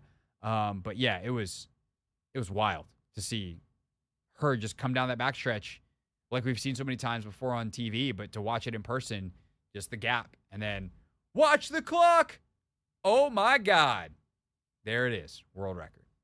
I feel like watching a gap in person is I don't know if it's as crazy as a TV, because the TV, they try to, get the, I guess, wide view of it. And sometimes you just can't even get like everybody in the screen, to be honest. But I always felt as though like she was going to break the record again, just because in the rounds leading up to it, you could tell she was holding stuff back. Like she's jogging, like she's looking at the Jumbotron, so she doesn't really have to like, exert too much energy down the backstretch. But when she kicked it at 250, I could not believe it. I said, oh my God, here she goes. And I'm not sure. Well, this would be my question to you on Femke Bow's race. Do you think Femke didn't have as much because of the mixed 4x4 final, where she had to, run down Team Without question, having that extra race in your legs has to have some element. Yeah. But I think Sid ran it out of her. Like, I think what happened was, so Sid got out really well. Was Sid behind her or in front of her? And yeah, and that's the thing, right? Is so Sid was in lane, I want to say Sid was in 5, Femke was in 6. Yep. I think was the lane assignments. And so Femke's got Sid to chase, or Sid's got Femke to chase. Yeah. And Sid got out. And so Femke can certainly feel Sid on her. And then as they get down the backstretch, like that's not that significant of a stagger on the backstretch. They stagger out again a little bit on the curve. And like they're right there. And Sid had pulled slightly ahead, and you can tell, and I know that Sonia, because I've watched the replay since, Sonia Richards-Ross talks about this on the broadcast, right? It's about not who's ahead, but who goes over the hurdle first. Because of the stagger, that's kind of your tell. And Sid was just ahead of Femke, and then Femke actually pulled even. But that was a mistake. Like, Femke should have just run her race, because Sid cooled it a little bit in the backstretch, and then she turned it on again. And Femke went to go, and she didn't have it in her, because they got around 200, 250 so fast that is not where Femke makes up her time. Femke, as we saw in the 4x4 mixed, and we saw in the 4x4 when she closed strong to, I think, win silver for them, like that last 100, 150 is where Femke Bol is magical. By the way, Femke Bol, you can tell, I looked it up. She's 6 feet tall. She's 6 feet. Yeah, like I didn't realize how big how tall she was. And all of a sudden I was like, damn, she is big, like tall. And it also belies because she looks like facially, she looks like a teenager. Yeah. She's always, that's just kind of how she has a young face. Got a baby face. Yeah. What do you know about that? I know it all too well. Yeah. So, but Femke, all of a sudden I was like, damn. Like I was sitting there in the stands, because the cool thing for us in that discipline was we saw them on their first round too. We were there Sunday morning and saw the preliminaries for the 50 or for the 400. Mm-hmm. And then we see the final as well. But yeah, that was crazy. And then with Noah, so we saw the 200 men's final as well. And for him, it was so interesting because, like, there was no signs of him being sick. As you guys, I think, saw on TV. That's what I'm saying. He came out of the thing, and part of that is probably just him psyching himself up. And, like, the show was on. He's going nuts. He's, like, running over jumping over the barriers. He's, everyone else just goes to they might do, like, a little something. They go to their thing. He's, like, out in the middle of the track. And I was like, oh, yeah, this is going to be great. And what was really interesting about being there and the angle we were on, because obviously my eyes are on him and him relative to the people right next to him, which included in the lane immediately next to him was Arian Knighton, who I think a lot of us thought had a really great chance at a silver medal. The young kid who's 200-meter specialist and is just fantastic. And Noah got out pretty well and made up the stagger on Knighton quickly. And so I'm like, oh, he just blew past Knighton. He's got this because he's the best turn runner, but his final 100 is special, right? Like we see at the end of the 100, like his ability to build to and hold speed is really special. So if he needs to fire down a back straightaway, he can. And so he kind of pulls ahead at the 100 mark. But I also noticed, I was like, damn, Kenny got out really well. Bednarik, and I didn't really, Tobogo wasn't as much. Tobogo wasn't as much on my radar. I clearly should have been. But I'm like, damn, Kenny got out. And then all of a sudden at like 120, I'm like, oh no, Noah's not in the lead. But like at that point in my head, I'm like, he'll make it up. Yeah, he'll He's get Noah faster. Lyles. Yep. And he didn't. And Tebogo wins it, and it's just kind of stunned silence over the stadium. And it's like, but then also you see Noah go down, and like we were at that because we were by the start of the 200, so obviously the finish line is as far away as you can get from us in the stadium, and then all of a sudden it's like, I'm pretty sure Noah's down over there. Like I wonder if something happened. Like what did happen? Clearly something happened. And then you see him get wheeled off in a wheelchair, and all of a sudden we're texting our friends being like, have they said anything on the broadcast? Like I'm refreshing Twitter like a madman. What the hell happened to Noah Lyles? And then we find out from Lewis Johnson on NBC that, he had COVID, and obviously we know Noah's asthmatic. And so, as he said, he had his one shot. He had one bullet to fire. He fired it. And the fact that he ran a 19.7 with the inability to breathe at the end is pretty freaking spectacular, if you ask me, in terms of an athletic feat. But, I mean, he would have had to run one of his best races ever to win gold on that day. 19.46, I think, was Tebogo's time. Yeah. Crazy. Yeah. Tebogo, he definitely did his thing. Yeah. So congrats to him. A heck of a race, or a heck of a leg by him in the 4x4 as well. And Rai Benjamin, holding him off. I thought he was going to go first. So in the semis, I guess, because was there a preliminary round for the? Yeah, there's one preliminary round, but a lot of the best guys don't run it. Like that's when Quincy Wilson ran. Our guy from Bullis High School here. Yeah. Yeah, Tebogo in that race, oh my God, he was the first leg, and then in the final they made him the last leg. So I was a little surprised at that because he set the pace for them last time, and maybe they should have did that. Maybe. But hey, USA, we won. I'm jealous of you, Craig, because you got to see some I good did. stuff I'm not even done yet, live. bro. I'm not even done. Like, it's more. That was also the night that Tara Davis Woodall won the long jump. And I will say, like, the field, I also got to see Anna Hall and the heptathletes do the 200 and the shot put. So that was cool. That was the night of the javelin as well, which saw an Olympic record. The incredible story of the Pakistani guy who's like Village raised the money for him to go, and he's like lifting weights that are like caveman weights, like sticks on or rocks on sticks type of stuff. And watching someone throw a javelin 92 meters, let me tell you, that's impressive, bro. Yeah. So I saw that. But the 110 hurdles, Grant Holloway getting out, like he won that race over the first hurdle. Yeah. I was like, oh my God, he got way out. So that was fun. There was the 1500 meter semis that night, so that was cool. That was a semis. Okay, the final we had ended up winning. Yeah. So you watching all those women run the 1500 was pretty great. But yeah, I mean that was a magical night. I will say like the long jump was really cool because you get the all right clap, and that was right in front of us, so we kind of got it for everybody. But sometimes the whole stadium's kind of enveloped into that, and sometimes it's just kind of the people immediately in front because there's something else going on that other people are paying attention to. And it is one of those things where like for the track events, everyone's locked into the track. For the field events, they're kind of constantly going. So sometimes like during the 1500, the long jump is going as well. For the sprints, everything stops. For the sprints, the javelin stops, the shot put for the heptathlon stops, the long jump stops, and it's all eyes. So like those are really special. But to watch like Tara Davis Woodall command the stadium, like every single time she jumped, whole stadium. That's tough. Boom. It was amazing. The other thing I'll just say real quick. So I got to go to the 2 track events, the Sunday morning session, that Thursday night session that we just described. Basketball setup was awesome. We went to USA Australia, the semi of the women's, but that was a blowout. But the stadium in general was really awesome. Bercy Arena did a good job. The difference in the atmosphere between the semifinal and final for women's soccer in Lyon, where it's tougher to get to, it's outside, 2 hours outside Paris. Like that was like it was a mediocre atmosphere. Great stadium. Very nice, like no issues there, but it just people couldn't get there.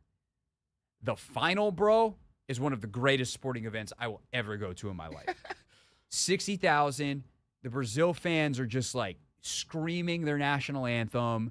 the chants that they have, the USA has got to step up its game in the chant department. We can't be embarrassed like that again. But then, what were you chanting? They just had like these chants that are like part of their culture, their soccer culture, because they're a soccer country. Oh yeah. And we're like, USA. Yeah, that's all we can do. US. I'm like, we got to get something new. They got songs, bro. We need better. That atmosphere was electric, and like every bit befitting of an Olympic final. And the moment Mal scores, like the whole place goes nuts. When Alyssa Nair has that save late, place goes nuts. Like that was one of the coolest sporting events. That and people have asked me what are the highlights of the trip, and obviously there's some cultural things, the food, like there's like Paris specific things. The ease of the trip and getting around is something I've highlighted for when people have asked that. But from a sporting sense, the night session of track and the final of soccer were two of the best sporting. Like I've covered Final Fours, I've done playoff games, multiple sports. I don't know that I will cover anything again. Certainly that will pass. But if I get to 5 more times in my life, 2 more times in my life, experience things like the track, the night Sydney McLaughlin broke the world record, or the Olympic soccer final, I will be a very happy sports fan. Just spectacular. So hat tip Paris, hat tip Olympics. Good freaking luck, Los Angeles. Repeating that. Yeah, they got some an uphill battle. Some big shoes to fill. All right, when we get back here on the Hoffman Show, one-on-one with Commanders receiver Bryson Tremaine.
It's the Hoffman Show. We're on the Team 980, always live as well on the free Odyssey app. Coming up at 6 p.m., our Pick 6 at 6. Biggest things you need to know as the Commanders wrap up practice in Ashburn and head to Miami. But first, chat one-on-one today with Commanders wide receiver Bryson Tremaine after practice.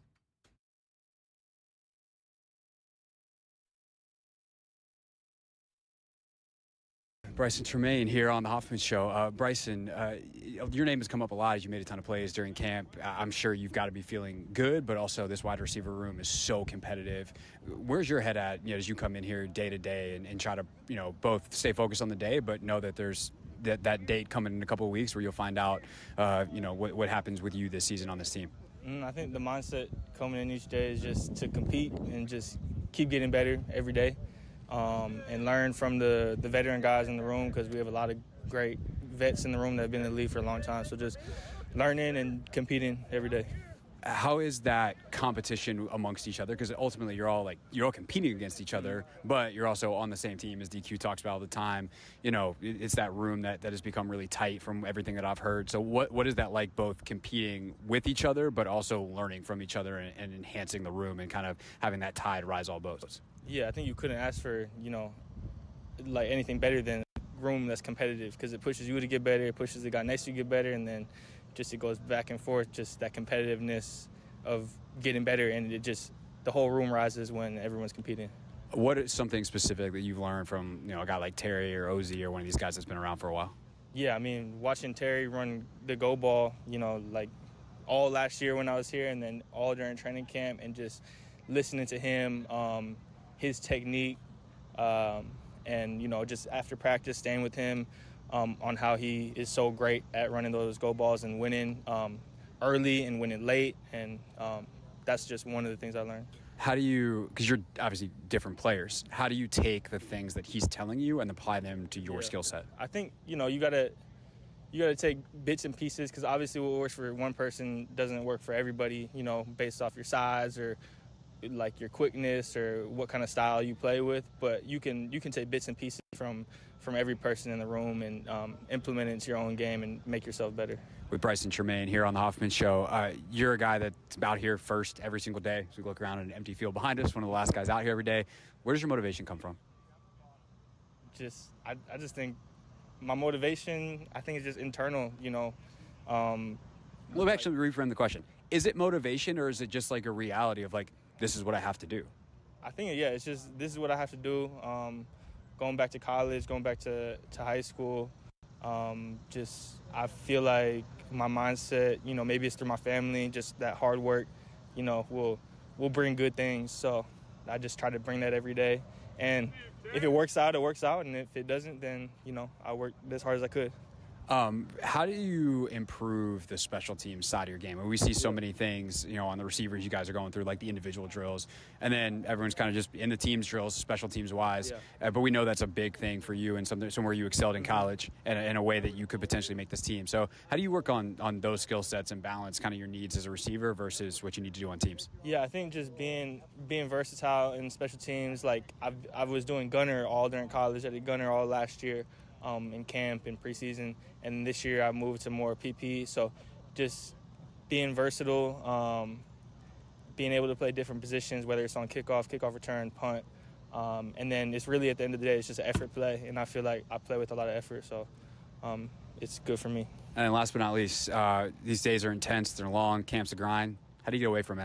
How do you like reset the mind and stay in a good frame where you can come out here and attack the days every single day like you are? I talk to my family. I try to talk to my family a little bit from back home. I got a good circle of my friends that are always reaching out and supporting.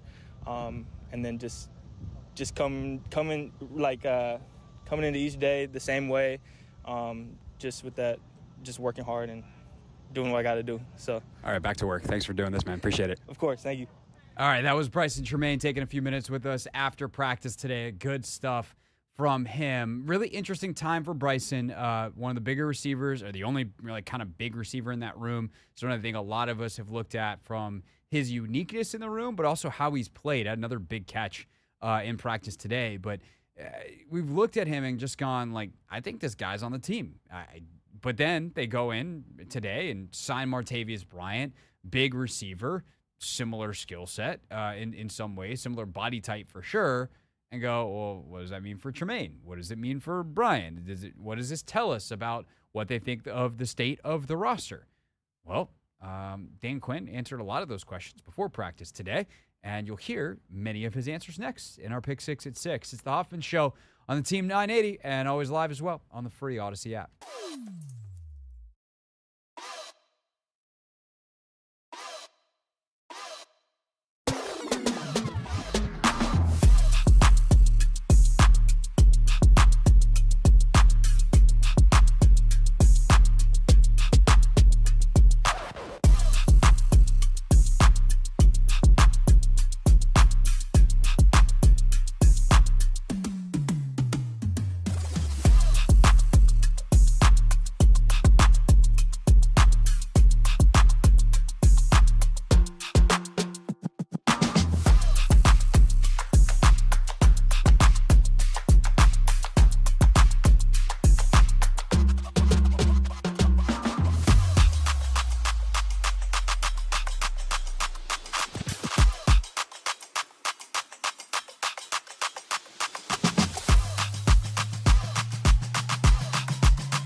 It's the final hour of the Hoffman Show on the Team 980, always live as well on the free, he said, Odyssey app. It is time just after 6 o'clock to get you caught up on the biggest Commander storylines of the day. We like to call it our Pick 6 at 6. And then Anthony hit the 6 biggest Commander storylines. It is caught! Delivered at 6 o'clock sharp. It's the Pick 6 at 6. We set out to find a leader, someone who could take this franchise to the next level, build an elite team that consistently competes for championships. You know, Anthony, sometimes you hit the button, sometimes the button hits you. Yeah, I had to find out the hard way on that one. Yeah, them's be the breaks. You might have been like the Commanders' defense today. Whoa, hey! That's what we call a transition in the business. Number 1. Offense won the day today. That is at least my assessment of the situation. The Commanders' offense in the big situational stuff, and I thought in general just had a good day. There was some team run situations, move the ball type of stuff, and I thought that there were some clean looks for the running backs. And then you got into the situational work, and also like the way that the defensive coaches were getting after their guys. Like, they clearly weren't psyched. Like, they coach hard all the time, but there's a moment in 11 on 11 where there's a screen pass and it gets out a little bit, and Benjamin St. Juste is not where he needs to be, and Joe Witt Jr. goes right up to him. He's like, man, you got to get your pads on him. Daryl Tapp was yelling at everyone today, and you love to see that. You love to see them continuing just to coach, trying to provide feedback, get them fired up. I don't know what it was. These things happen in training camp. This is not some indictment of the Commanders' defense as a whole. It's just is the reality that offense today performed better in, I thought, down in, down out, but also they won in the drills where we talk about, hey, they want to create competition. Well, they do that in 4-minute, 2-minute. Games on the line, 4-minute. Can the offense run out the clock? Can the defense get the stop they need to get their offense the ball back? And then, obviously, defensively, in 2-minute, can you prevent the team from scoring the necessary amount of points? And today, the situation, it looked like it was almost like a combo. And it was like, okay, hey, defense, we need you to get the ball back for Jayden in the offense. And so the one defense goes first against the 2 offense. In a 4-minute situation, they're down 17-13. They have to get a stop, and they didn't. Marcus Mariota did a really nice job of leading that drive, creating just enough plays. Big run from Austin Eckler on that drive. And then it was really funny, actually, at the end of it. Sam Cosmi, so the drive ends, 3rd down situation. Can they get him off the field? At that point, they were in field goal range, but hey, with the Commanders' kicking situation, could have gotten the ball back fairly easily off a mixed field goal. But point being, Marcus Mariota, 3rd down and short, like less than 5, and Mariota hits him with the hard count. Defense jumps, flag flies from the backfield, and Sam Cosmi runs to one of the officials in the defensive backfield and goes, do you have a flag? Like, give me your flag. He wanted to throw the flag. Sam Cosmi would like to have celebrated by throwing the flag. So although in the spirit of the drill, Jayden and the offense don't get the ball back if you combine them, they then reset the ball. Now 2 minutes, offense is down 17-13, and it's the one offense versus a combo of 2s and 3s defensively. And they went hot knife through butter down the field. Completion is Zacchaeus. Nice rolling, to his right, finds Zach Ertz on the sideline.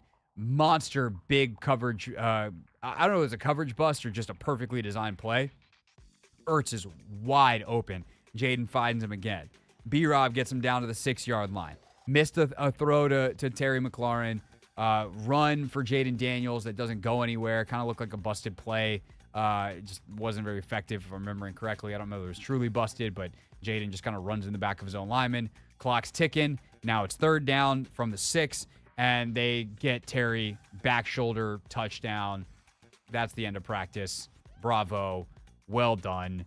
Get the touchdown. Inside 30 seconds left. Can't draw it up any better. So good job by the offense today. That's kind of the story from practice, but there's plenty of other things to talk about. Number 2. Of course, all eyes are on Miami this weekend and what Jayden Daniels is going to do in his second preseason game. I think we all have our expectations, but Dan Quinn, his matter slightly more. What is he expecting from his quarterback? Not only in the joint practice, but in the game against the Dolphins. The progression would be one that's good is just a different styles of defense, of how you play, different matchups. So the Jets are a big 4-down front, and so by design, it's nice to have, different offense, different defense to work through it. The 4-day block is actually really similar to the Jets as we get into Miami. What we're looking for, and discussions with the coaches, and how do we set up practices. So the path, I was pleased with the practice that you guys were able to watch on last Thursday. So it'll be similar to that. And then as we get into the game, some guys may play a little more, some a little less. So it's more on an individual basis.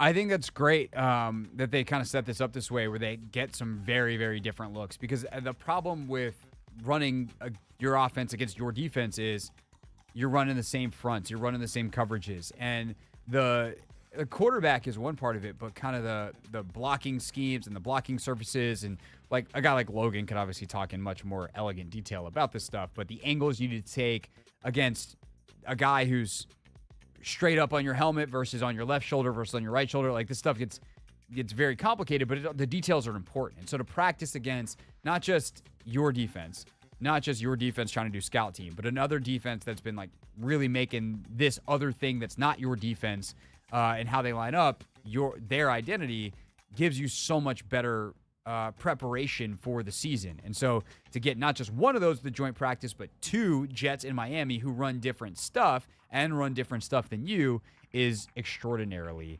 valuable. And obviously, as Jayden Daniels is trying to build his mental Rolodex to get the different coverages and some different players and guys that can do different things to test him is really, really great for him. He'll also have a new toy to play with, if you will. Number 3. Commanders sign a receiver, Martavis Bryant. He hasn't played in an NFL game since 2018, but the former Steeler has been on a number of practice squads, including last year in Dallas, where, of course, Dan Quinn was the defensive coordinator. So they let go one of the kickers to sign him, and this is what DQ had to say about it this morning. Sure. Let's start first with Miz, and going with 2 kickers by no means, through the first, our last couple weeks in camp, still an open competition for us at that spot. But we did feel like this was something, let Riley go into this week and have these reps at Miami, both at practice and at the game. We'll kick, obviously, both in those settings. And so, and adding another receiver just into the mix, we thought was the right thing to go just right here in camp. And Martavis has a really cool skill set. He's got size and length and the ability to use him in the red zone. So when you see him today, you'll definitely he'll stand out. He looks like a linebacker playing wide out from a size standpoint. So I got a chance to work with him previously when I was in Dallas, and so I'm looking forward to having him here today. As for what Dan learned about Martavis Bryant last season in Dallas, competing against him, he was on the practice squad, and so seeing the skills, seeing how we'd compete against him, oftentimes in practice we'd put him, into a certain spot to, simulate the size of a receiver, the speed of a receiver. So getting here now and starting with Bobby and getting the process started, we'll find out the things that he can do well, and then how would we feature them into it. But he's got real size, like the catch radius, throw it over here. He's got length to, throw it away from somebody on an option route. So those are the things, John, with somebody with that kind of size, whether it's the red zone for a guy who can get up to go, or option routes where you can throw away from a defender knowing, hey, this is incomplete or my guy's getting it. I mean, dude had 8 touchdowns as a rookie. The problem was that was in 2014. It was a long time ago. He's 32 years old. But you do see it. Like, he didn't get smaller. That's for sure. You see the size. You see the physicality he can play with. He's out in front on one of the screen passes today to another receiver, and he just absolutely destroys the corner because he's so big. He gets his hands on a guy and just moves him. And so I don't think that Martavis Bryant winds up making this team because, like, he hasn't played in the NFL since 2018. In some ways, if he makes the team, like, it'd be a hell of a testament to him, but it also would not be the greatest thing for the guys that have been here working throughout this camp. And I think on a larger picture, like, you don't bring in other guys if you're happy with your room. And I know that they didn't cut any of the receivers that are currently here, but it will cut into their reps. And if they were fully happy with the options they had and weren't maybe trying to find something else on the back end of this room, then I don't know that you make this move. And so he can say that it's not sending a signal to other wide receivers. I just don't know if I believe him. I think if you'd ask any receiver on our team or anybody, that they know, like, that's the central theme, so whether it's at kicker or receiver or deep end, whatever it is, like, we're not going to battle, off of that in terms of how we compete and the things that we do. So there's not a message being sent here. This is like, we're always doing this. So I would say if this is our normal of, like, finding an edge, pushing it further, and that's kind of what we stand for. So no message given other than, like, this is how we get down. And that's fair, right? It's a continuation of the message that, hey, you're all going to have to compete. You're all going to have to earn it. But I think the unsaid part of that is, like, it's just logistics, right? If you're happy with what you got, you're not looking. And I guess the NFL front offices, people would tell you, oh, we're always looking. Well, you're not. Looking is one thing. Signing is another. To be like, yeah, we want to bring in someone else to this room. And I'm curious to know what they're looking for. Not that the wide receivers have been so spectacular that I'm like, how could you possibly bring in someone else to this group? But there's just there's a logic to, hey, clearly they're looking for something else. I think the lack of size in that room perhaps is something that Cliff would like to add to. Martavius Bryant is very large. He is very talented and has had success in the past, even if it has been a long time. So let's see what he can do. As for the rest of the position battles and what else DQ number 4 is looking for in Miami, number 4 for us is in our pick 6 at 6 is exactly that. What are the position groups that Dan Quinn is trying to decipher, the position battles that he's trying to decipher with the Dolphins this weekend? Yeah, I think quite a few, I would say, at corner and at defensive end, and a lot of spots, obviously, on teams that I'm, trying to find out who's where and how do we feature those players. So you'll see some different combinations of people and how does it go. And the good news is that both the practice and the game, different kinds of evaluations, who's playing for them in the practice versus the game. So all those matter. But yeah, it's a really fun, couple days when we get to go compete against another team. I think this is going to be a great test for this defense. Obviously, the speed of Miami, the intelligence of the scheme, and how they create matchups and create good situations for what are incredibly talented skill players. Tua is a very quick release quarterback, gets the ball out, so your ability to decipher what's happening, rally, and tackle is huge, and that'll come up more so in the joints in terms of the rallying part. And one thing that Dan Quinn did talk about, if he was asked about what do you not want to see in Miami, and he's like, I would love to see the missed tackles get way reduced. And this has been a thing that happens in NFL preseason because teams don't tackle in practice anymore because they're very limited on what they can do on that front and really not allowed to just fully tackle at all, I don't think, per the CBA. So because of that, the technique, like you work on it, but applying it is different and you take some level of an adjustment period, and you see a lot of missed tackles earlier in season. So we'll see in the game if they can get that squared away. And I'm also very, very, very curious to see who plays, how many snaps, what kind of rotations we look at. I'm sure they have a plan. I'm sure they have versions of plans. Where, like, if something goes really well in the joints, do they go to plan B? If something goes really bad in the joints, do they go to plan B? Like, what is the thing that would trigger the plan B? But we'll find out. Thursday, 10:15 a.m. is the practice, and I'm sure that we'll be hearing from folks that are down there here on our show and all the shows throughout the day here on the Team 980. One thing that's not going to tell us anything is the unofficial depth chart that came out. Number 5. DQ asked today about Emmanuel Forbes getting starters reps, but being listed on the second line of the unofficial depth chart. And DQ apologized for not taking it seriously. No, seriously. That's what he said. No motivation one way or another. These are unofficial, so I didn't put a lot of time and thought into those. My apologies. The part that I do like that I've seen about the 2-minute part of the practice, David, I thought that was a good spot for Emmanuel in there. The opening part of the game, they an outside toss play to come in and fill on the run, a deep ball. Quite honestly, I would like to see him intercept that one as opposed to knock it down. So there's definitely been some things that I've seen applying the technique, and really that's what this time is for, to really nail down that technique. So it's over and over and over again, and he's working hard at that. We'll see. We've heard at times, I think, some frustration with Emmanuel Forbes, but mostly encouragement. Dan's not a guy that's going to light a bunch of guys up in the media. You kind of have to read between the lines, but it does sound like they're encouraged with some of the stuff that they've seen.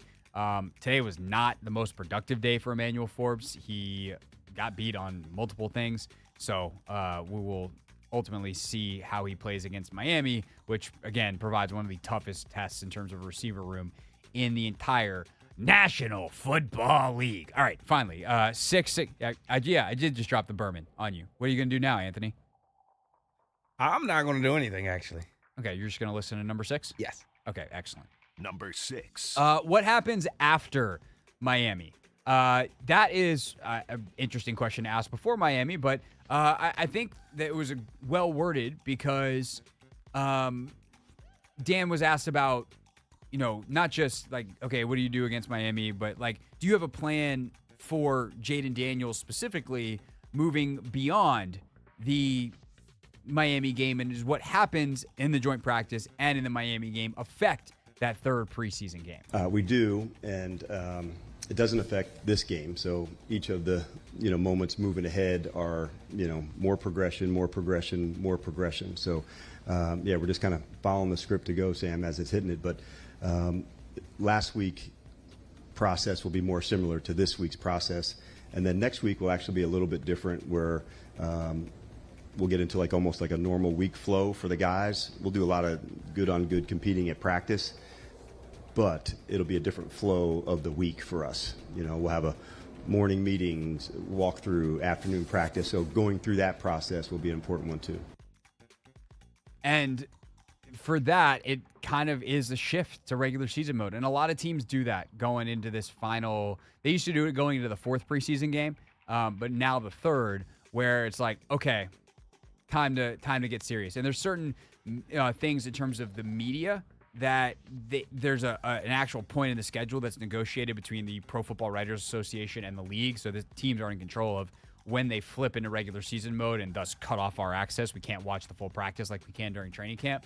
But we're getting closer to that, and we're going to see, luckily for us, well, maybe not for literally us, as in Anthony and I, and especially me, because, well, we have to get ready to do the show in the afternoons. But the beat folks will get to see the afternoon practice and kind of what a real practice will look like under Dan Quinn that's designed to get ready for a game week versus what happens in training camp. But that also is balanced with the fact that they don't have that fourth preseason game anymore. And one of the things as we wrap up our pick six here that I was curious to hear Dan talk about, and he was asked about today, I'm glad someone asked this, is how is it different for him now? Because he used to have 4 preseason games last time he was a head coach in Atlanta. Now he's got 3. And I thought his answer was actually really insightful. Well, I think the practices, less exposure. So in a, traditional 4 preseason game, how many quarters did I need, to get an evaluation, especially for the rookie or the first or second year player that didn't play a lot the previous year. So, okay, I need to see 5 quarters from this player. Now I could spread it out. The games down to 3 has allowed us to use probably more creativity as coaches going against other teams and saying that's why the Thursday-Saturday matchup is good for us. I thought the quarters part of it was pretty fascinating to know that coaches look at it that way. I need to see 5 quarters of this guy. And I think that's going to inform what we see of Jayden Daniels. So when he talks about having a plan for the 3rd preseason game, I think he clearly knows roughly how many drives he wants to see from Daniels in the preseason. And where that number comes from would be really interesting to ask him about. I don't know how much they would give away on those types of things, but they've clearly thought about this in a high level of detail, and we'll see what ultimately plays out over the next couple of weeks here in Ashburn and in Landover with the final preseason game against the Ravens, and of course in Miami starting on Thursday. All right, that's our Pick 6 at 6. We get you caught up always on the biggest storylines with the Commanders. Coming up next, though, before I left for vacation, we made 5 bold predictions. 4 of them about the Commanders, and yes, one of them was about Anthony Haney. We will see how we did on said predictions next, as I have now returned on the Hoffman Show on the Team 980, and always live as well on the free Odyssey app.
It's the Hoffman Show. We're on the Team 980, always live as well on the free Odyssey app.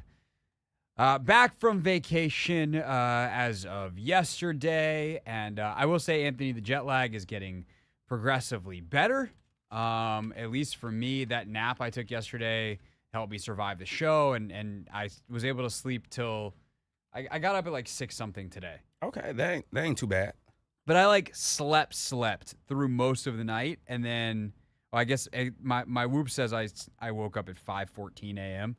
And then I rolled around for an hour and then eventually got up. But that's if I can sleep until the 6 a.m. hour tomorrow. Yeah, I'll be pretty psyched.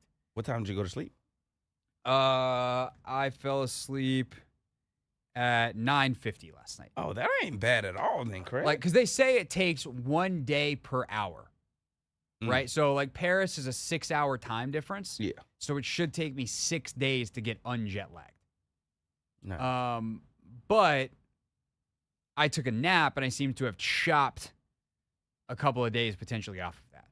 If I can get back to staying up until 10, waking up around 7, there that'd it is, be baby. Ideal. Yes, sir. That'd be ideal. Rachel does not nap, and thus last night we sat down about 8:40 on the couch. We found a new show on Netflix we were going to try to watch. We got less than 20 minutes into it. I looked over, and she was gone. Fast asleep. Yeah. Especially because it's a new some new show. It could be a great show. It'll take an episode or two. I'll tell you what the show was before we get to our bold predictions that we made before camp, before vacation for me about the Commanders and the one about Anthony. That we see how we did now that I'm back. It's a show that in theory should be a great idea. So Netflix does all kinds of cooking shows. The GOAT obviously is Great British Bake Off, which while it's on Netflix is actually not produced by Netflix. But occasionally Netflix produces a banger of a food show on their own. And one of our favorites is a show called the Great Barbecue Battle, I think is what it's called. And so it's like a barbecue competition. And they've done 2 seasons now, and they're both pretty good. The first season was solid. Second season I thought was better, and their budget was clearly a lot bigger. And so what they did was they kind of combined the two. I know that sounds weird, but they did a state fair type of baking show. And I wasn't super duper impressed, to be honest, with the 20 minutes of the first episode. I was like, the host is Jason Biggs, the old actor from American Pie. Oh, wow. It's this is random. Super random. That movie came out 24, 25 years I'm sure ago. he's done stuff since, but I don't know what it is. Yeah. He's wearing a really funky pink suit. I'm just this had the potential to be good, but you got the whole cast wrong. Yeah. I don't know. And Netflix also loves to give away $100,000 of their baking shows, or at the end of their food shows. One thing that's awesome about Bake Off is I'm sure there might be a cash prize, and there's certainly the winners have gotten cookbook deals and stuff. So there's money to be made, but it's so American to have it for $100,000, which is, I would love an extra $100,000. Are you freaking kidding me? I'm not saying it's not a worthy prize, but the point is to win. And that's a cool thing about Bake Off that is great and very British is it would be so lovely to be the top baker. And they have a star baker. The star baker. Do you ever watch Bake Off? I have not. If you're ever sad, watch Great British Bake Off. Okay. It's just a show of joy and sugar and eggs and flour. All right.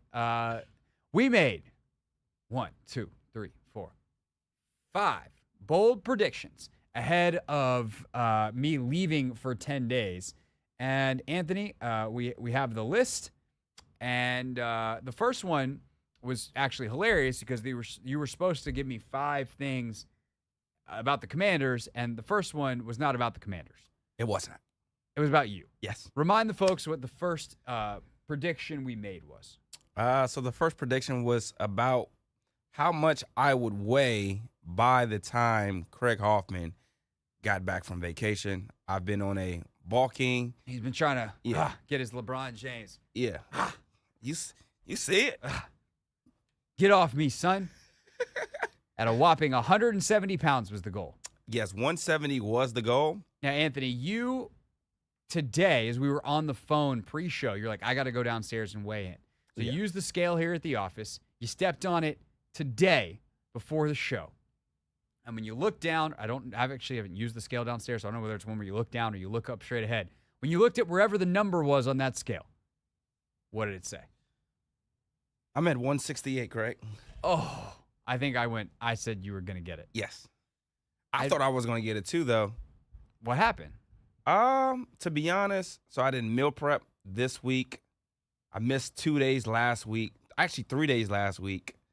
You just didn't get your protein in. Yeah, I think that's what it was ultimately.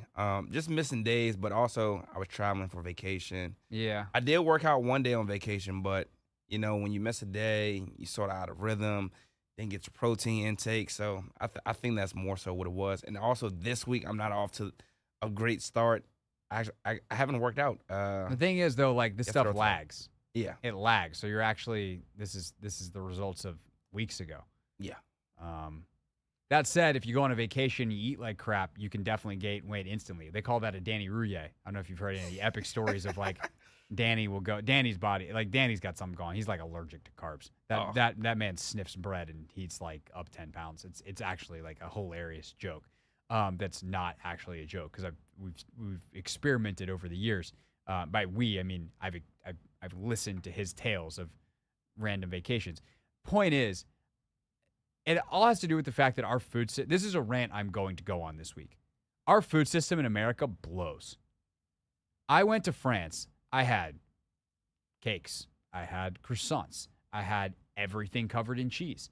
I had more dairy, sugar, insert all the stuff that is quote unquote bad for you. It's really not actually bad for you in moderation, but like whatever. But I had all that stuff.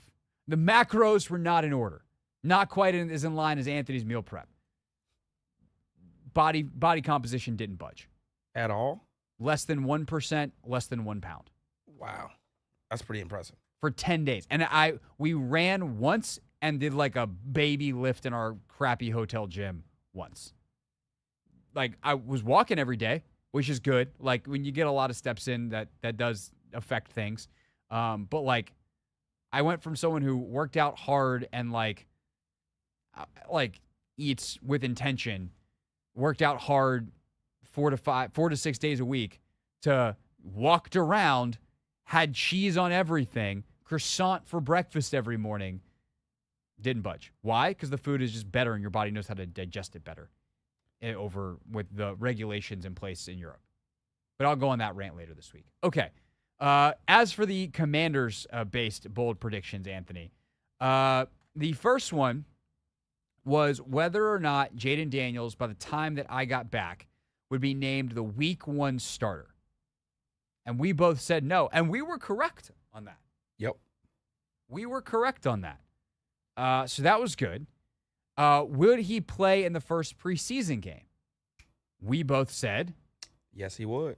And we were correct on that. Wasn't a lot, but he played. Would he start the first preseason game? We both said yes, and we were correct on that. So the only thing I missed so far on is you. Yeah.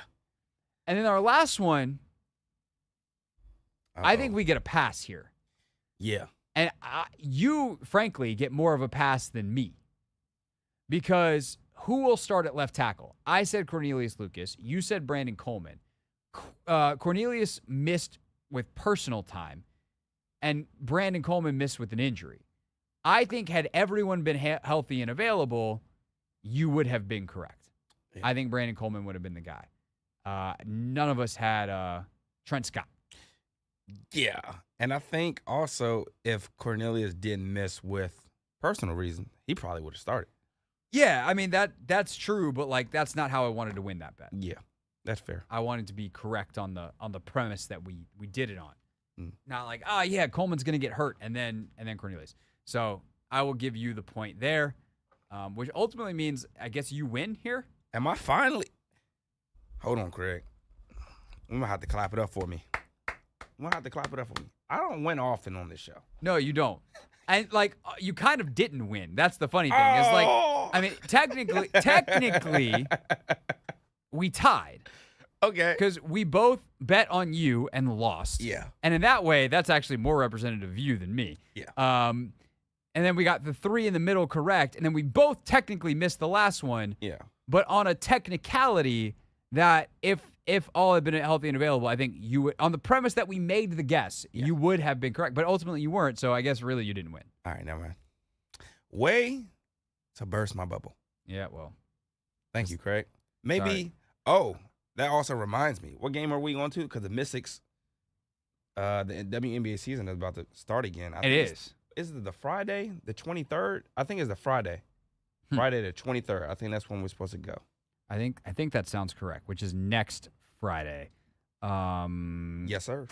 Yeah, the Sparks are in town. Oh, and it's a 7:30 game, so we could just pop over after the show. Yes, sir. Huh. That's my half birthday. What are the chances that your boy can get us on the floor for my half birthday? Probably good chances because I don't know if this was going to sell out. So I think there will be some good a good chance. Let me talk to the wife and see if that's a 2 or 3 on the floor situation. If she wants to go too. Yeah, I don't think the Sparks are going to sell out, especially with Cam not playing. Yeah. This is a battle that's very important in the draft situation. By the way, if we have time in the show later this week, ESPN did a hell of an article on trades they want to see in the W. We can slide that in for 5 minutes somewhere. They had a fun Mystics trade. Mystics Fever trade. What kind of who does Indiana want from here to supplement Caitlin Clark? I thought it was actually a great idea for Indiana. I got to think about it more for the Washington side. But you think there's a great idea that encompasses Indiana shipping off? No. To build around Caitlin. Oh, to build around. Yeah, who do they want to add to Caitlin? I thought you were talking about the Mystics going to get. I said, hold on. Well, yeah, I mean, sign us up for that. Like, let's party on that. We can mortgage the team, the house, the nails, the everything for Caitlin. Yeah, because you get paid back in spades. Yeah, that's an investment, kids. All right, when we get back here on the Hoffman Show, we wrap things up with real things, real people said into real microphones.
Wrapping up here on the Hoffman Show, Team 980, always live as well on the free Odyssey app. Coming up on the show tomorrow, I know I'm going to talk to Spirit President Mark Krikorian tomorrow about what he saw in the Olympics. That might just wind up as a YouTube exclusive, but there's a chance, depending on how our rundown goes out, that we share some of that with you here on the radio tomorrow. But if you like to make sure you get that. And by the way, if you're a soccer person or want more insight on the U.S.'s win in the gold medal game, spent an hour talking about it today on YouTube with my guys Andre Carlisle and Jason Anderson. Just go to Hoffman W Sports for all the women's sports content on YouTube, at Craig Hoffman and at the Team 980 for all of the stuff that you get here on the radio. Just if you want to watch it, we're live on YouTube every day on the Team 980's page, and we put the highlights there. And I do think this week on Thursday, and you won't be here for it, sadly, but I do think we'll have the return of Never Read the Comments. So very much looking forward to that. Anything else we know we got on the show tomorrow? Not that I can think of. Oh. Yeah. Okay. Just thought I'll let you know. Thanks. I do still have a couple of things. Let me go on my Paris note in my phone, because I have a note that I titled Paris Tales, and it's all the stuff that I wanted to talk about on the show. I have fun things that Europeans love. And just kind of random things. But also, I do want to play a game. Actually, you're out Thursday. We have to do this tomorrow. Here's what we're going to have from the Paris department on the show tomorrow. I took a note of all of the random American sports jerseys that I saw on the streets of Paris / Lyon. And we're going to rank the most random ones on a scale of 1 to 5 croissants. Unless I can think of another grading system. But that feels like the most appropriate one. You said 1 to 5 croissants? Yeah. Do you want to just do like 1 to 10 most random? No. It's a scoring system that we're going to base off croissants because I was in Paris. Okay. What does 5 croissants taste like? Delicious. Okay. What does 1 taste like? It's delicious, but you need more. 1. Okay. Yeah. No, 5 croissants will be like, wow, I can't believe that jersey exists. 1 croissant would be like, that's not that big of a deal. Oh, okay. That's the scoring system. So we'll do that tomorrow. All right. As well as other things. There's some leftover stuff from Quinn today that I thought was interesting. So we'll get to some of that tomorrow. It was more forward-looking than immediate, and tomorrow's forward. So there's that. Speaking of things that we want to let you hear from the Commanders, we got a couple Commanders players in today's edition of Real Things, Real People Said, into real microphones. Real things. We're not going to be sucked this year. Real people. 5-11, not very good. Said into real microphones. You know, the culture is actually damn good. Alrighty. By the way, Anthony, we got to bring back the best thing on the show today. We forgot to do that the last couple of days. So yesterday, actually, I thought about it after we didn't do it yesterday. And then today I thought about it again. But I was like, I'm going to be out Thursday and Friday. When I get back next week, I think that's when we should just bring it back. Okay. Well, what just for the people, what was your favorite thing on the show today? Actually, listening to your experience at the Olympic Games. Oh. Because I was very jealous. And still is very jealous. If you want to be jealous too, go back to the 5:30 segment in the middle of hour 2 on the Hoffman Show podcast, and you can check out what it was like to be in the stadium when a world record was broken at the Olympic Games. Okay, Jamin Davis spoke yesterday. We tried to get this to you yesterday, couldn't, but we got it for you today on life as an edge rusher. It was pretty smooth. Getting a chance to get my feet wet, learning that initial get off and hand placement and stuff like that. DQ pulled me to the side to show me a couple different pointers on how I can improve in that area, but I'm loving it so far. How difficult is it for you at this stage of your career to kind of try something completely new in an offseason? It's stress-free, man. I mean, it's just more things to add to the book at the end of the day. So I'm just taking everything as I go and just trying to learn as much as I can so I can be a force to be reckoned with. That is courtesy of Ben Standing on the audio and JP Finley on that question there. Very loud standing next to Ben Standing. JP, loud? Never. Don't you laugh at that. Rude. Hey, look, I didn't say it. Oh, I guess that was me. Martavius Bryant today on being back on the football field. What was it like being out there today? Felt great to be back out here. It's a blessing. It's an honor. What is that feeling like? It's you've been away a little bit from the NFL and being back at a practice, a training camp, mixing up with Terry McLaurin and Jayden Daniels. Kind of dive into that a little bit. A lot of competition. Everybody out here working hard. First training camp in a while, like you said. So it's an honor to be back out here. I was in Dallas last year for like 8 games. So I've been back in for like over a year now. So just taking it day by day, man. Get my feet back under me. It would be a heck of a story if he can make this team. It's been a long trip. I mean, this dude was a rookie in 2014, burst onto the scene. It's like, oh, is he going to be a dude in the NFL? And just kind of progressively fell off in Pittsburgh. Then obviously had a lot going on off the field that he's been able to clean up to the extent that he is back in the league. So Martavis Bryant signed by the Commanders today. A lot more Commanders talk tomorrow. We'll see you then. Have a great night. BetMGM tonight is next.